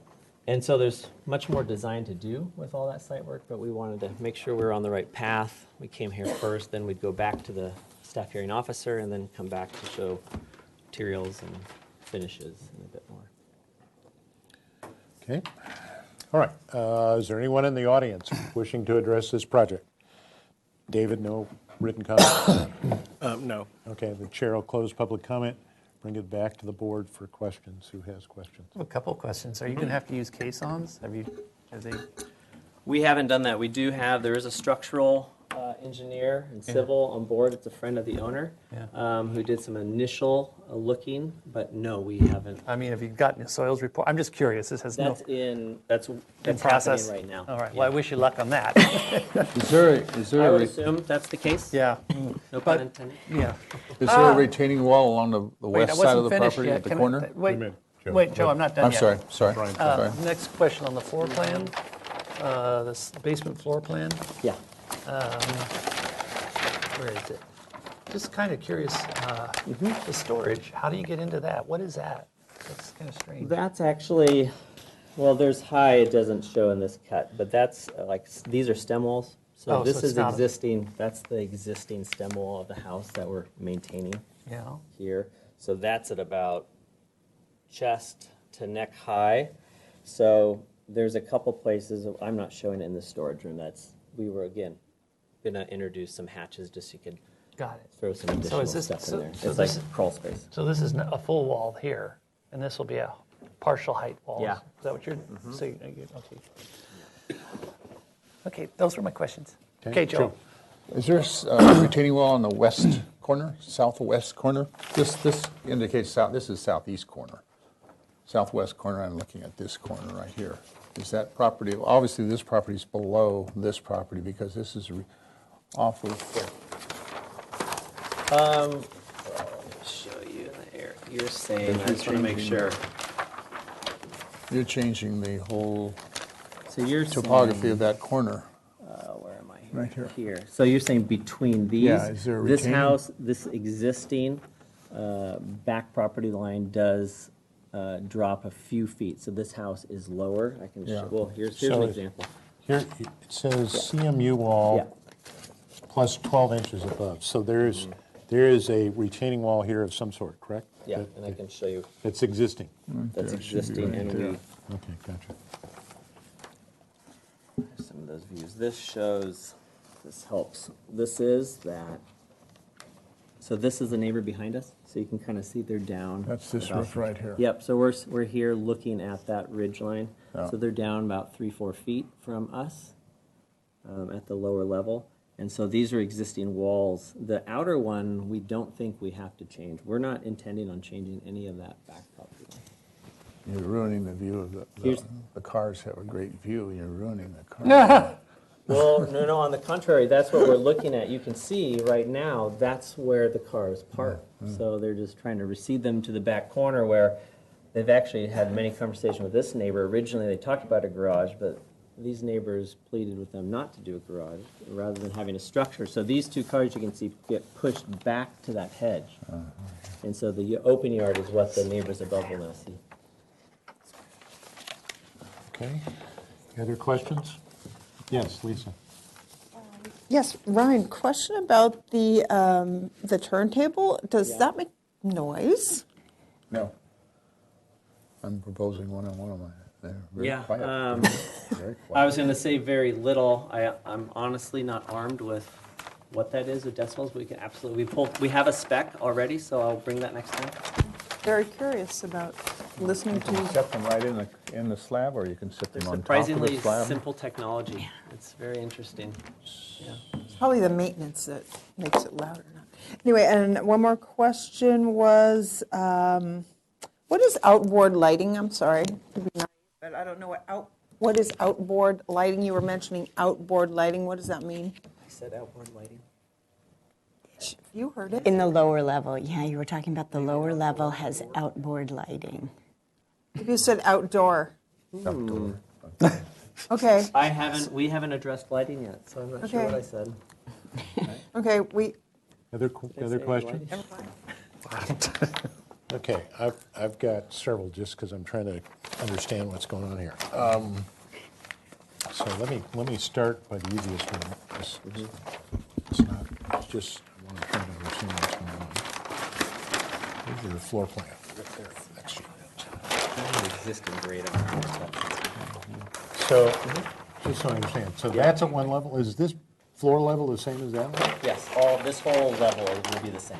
So how do you get, you come down a set of stairs, you go into that room, you come through here? Yep. And around? Okay, that clears that up. I thought, but I was a little confused.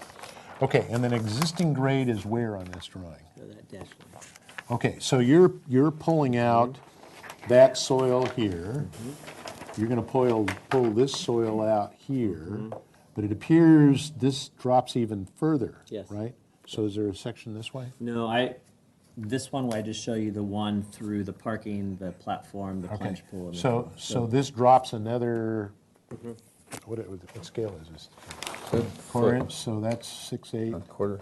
So no, it's dropping, those doors are traditional 6/8 opening, I'm showing the site plan. they're down, they drop, if you look at that photograph, there's a grade down here somewhere.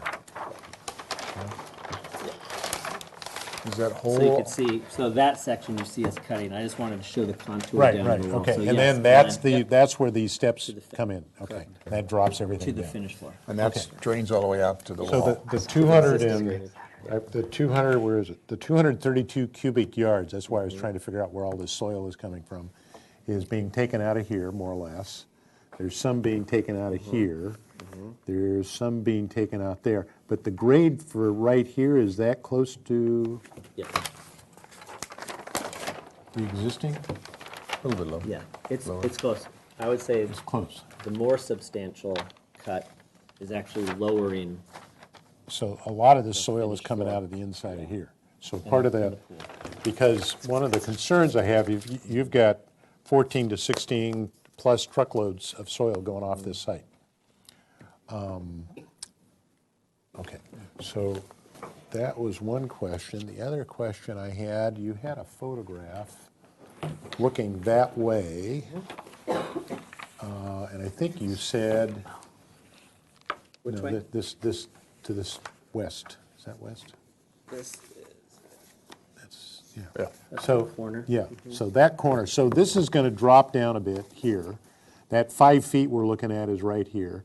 The plunge pool is kind of where this citrus tree is. You said that there is a hedge here that's going to remain, right? That's what I'm looking at right here. Yeah, you can That's see the this edge. thing. Correct. Okay, and this fence element is going to remain? Not sure. I haven't Do you have to address the fence around a pool code issue? We will somewhere. We haven't. So we at wanted some the big pl- picture to make sure. Someplace we you were have able to do deal this. with the Yes. child-proof. Yeah. Right. Okay, so this is dropping a bit, Mm-hmm. that's dropping a bit, that's dropping a bit, but you're gonna try to keep that vine hedge growing here.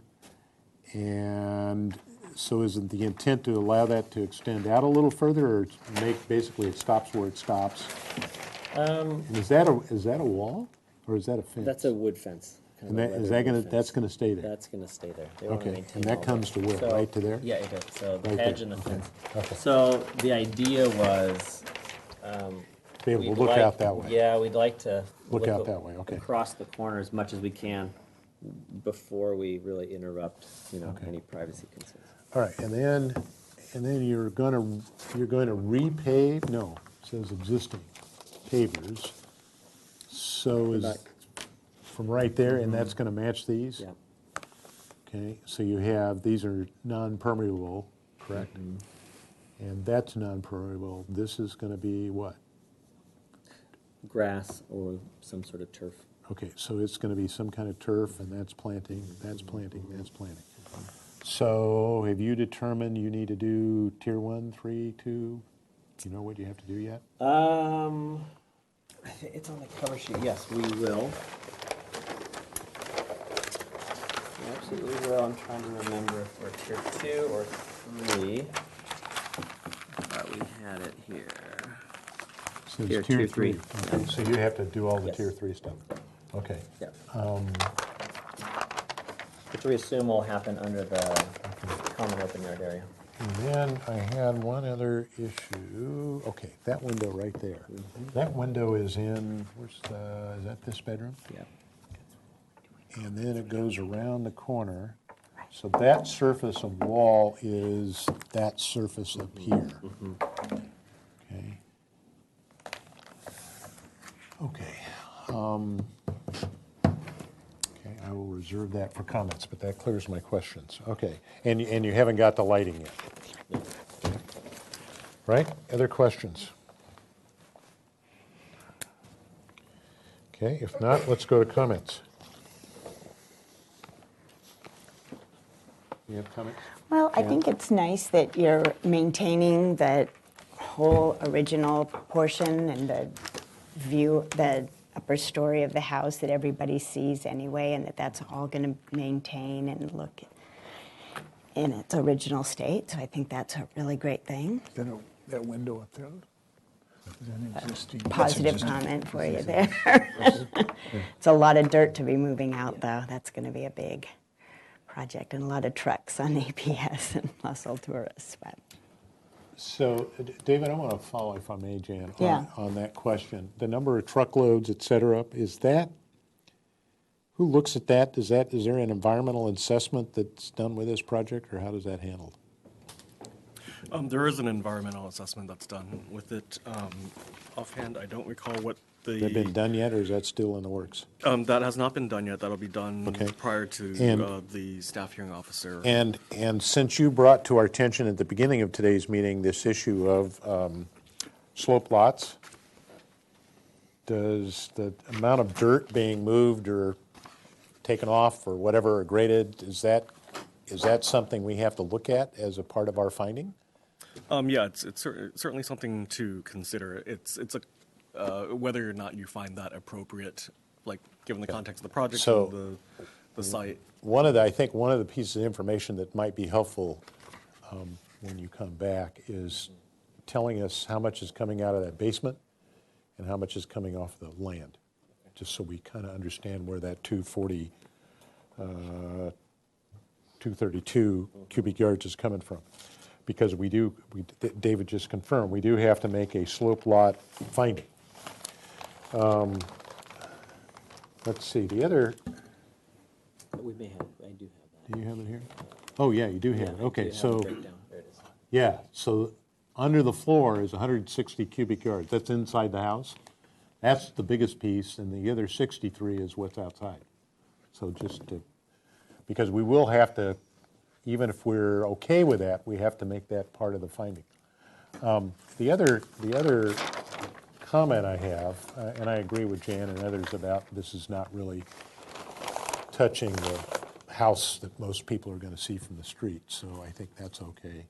And I'm not terribly concerned about the plunge pool, but I am a little concerned about that bedroom. And the only reason is you fellas did a house that I look at every single day. Looks right out my desk window. One house away from me. I'm not sure. I live on Quinto Street. You guys did the house on Quinto Street, okay? And you converted the basement, you turned the whole house back into a single-family home. And one of the things, having done the real estate tour, whatever, is the lack of light in that bottom floor, okay? And I realize you guys were working on trying to use existing openings. But I think you have a chance here maybe to bring a little more light into that bedroom, and I would not be opposed to seeing either a larger window here or a set of windows and maybe even a window over here, even if it's smaller, just to get light into that room. I think that's, for a bedroom that's going to be stuck down in the corner, I mean, usually we're always making comments about too many windows, or the windows are in the wrong place, whatever. What I'm encouraging you to do is maybe to explore a way to get more natural light into this bedroom. Because I think people will realize pretty quickly that it's going to be kind of dark. Even though that's south-facing, that's that's whatever, but it's kind of stuck in the yard and so forth and so on. So I'd encourage you to think about that.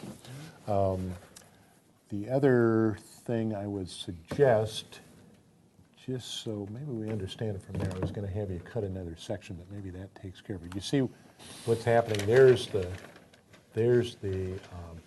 set of doors.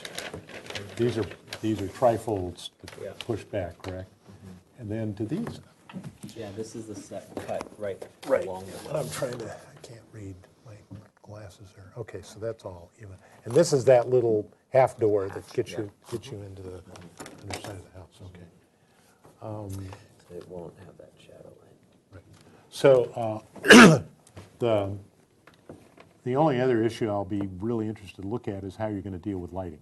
Lighting at the pool, around the pool, and I can realize that in the evening, summer evening, people want to be in the pool, they want to look out at the city. But at the other side of that coin is the neighbor's going to have to look at whatever lights you put in the backyard. So just what that looks like. This is a water. I saw that too. Right? What is that? Yeah, it's a meter. We model everything. Okay. I usually hide a few things. that's allowed under. We don't get to make a comment. I think that's just Water. hot water system. Where's that? That's what's there. That's on the north currently. elevation. That's up here. Up there. Yeah. So And actually, I think we're gonna move. I think we're moving Moving that it. into the mechanical room. Okay. And the unit that actually operates that turntable, is it under the turntable or is it in that room? Oh, then the noise issue may go away because it may not be existing. Am I missing a microphone? No. All right. Let's see. Lighting, windows. Above grade, so it won't, it's going to be outside, the turntable. Yeah. Well, flush. They'll be at grade. If you put flush, then you have to put it in the slab, then you've got a place Yeah. for the water. Yeah, that'll be suppressed. It's a whole bunch of technical Yeah. challenges. Okay. Other comments? Yeah, I'd like to say, I really think you're doing a great job. The grading is a big issue. I commend your client wanting the bravery of going into the footing. I worked with a guy that would do that all the time, and all the things you discover doing that, Right. lowering a floor. So I really can support this project. I appreciate the fact that you're maintaining the integrity of the original house. And I think the area of landscaping is going to look great. Huge improvement to what's already there. So I can support this. So, David, the action we can take today is just comments, but comments for the aesthetic appropriateness for the modification, correct? Yes, and where you would like to see this come back to. Okay. All right, so the chair would look for a motion. Can I make a quick comment? Oh, yeah, sorry, Robert. Go ahead. If you go to this proposed site plan, sorry. Yes, 102. This one? Where you got a label here, it's a new open yard area. It's between the new stone patio and it looks like the doors that come out of the family room.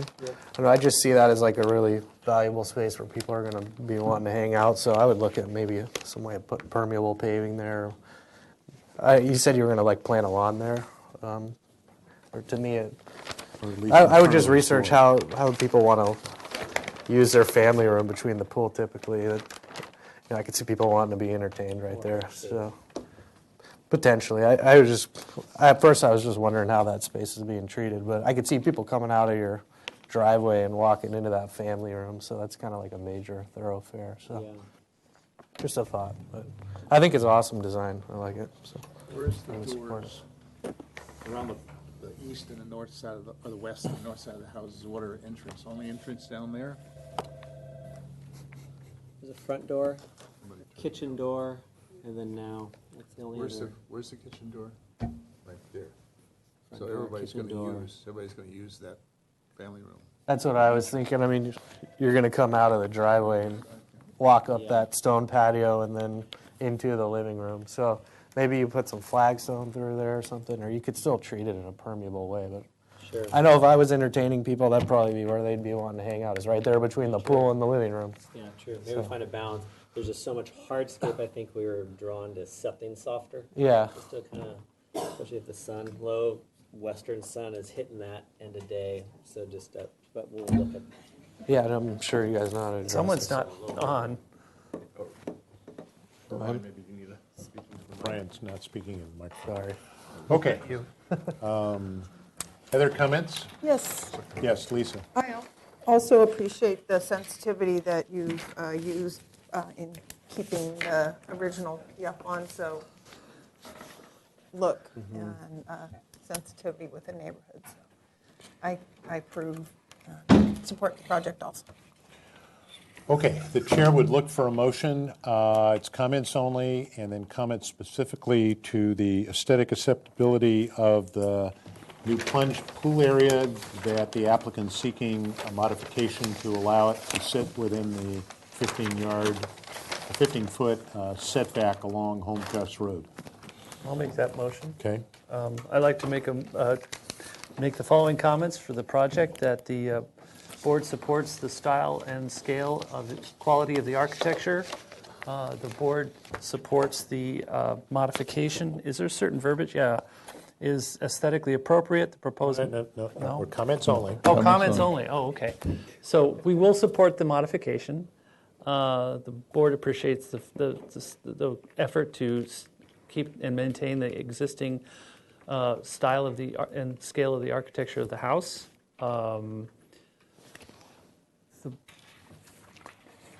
Let's see. So you support the modification because? Because we feel that due to the unusual circumstance of the property having two front yard setbacks, in particular the one front yard is adjacent to a private road, that the modification is appropriate.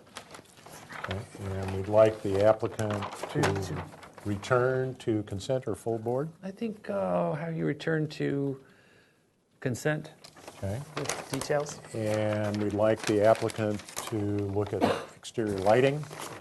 Exterior lighting and we'd like him to reconsider or study further use of windows on the. oh yeah, and it's further use on bedroom number 3. Study the possibility South elevation. Of adding more light into that bedroom with a window study.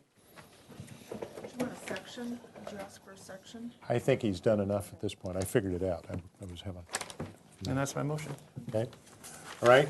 So it's return to consent. So do I have a second to the motion? Second.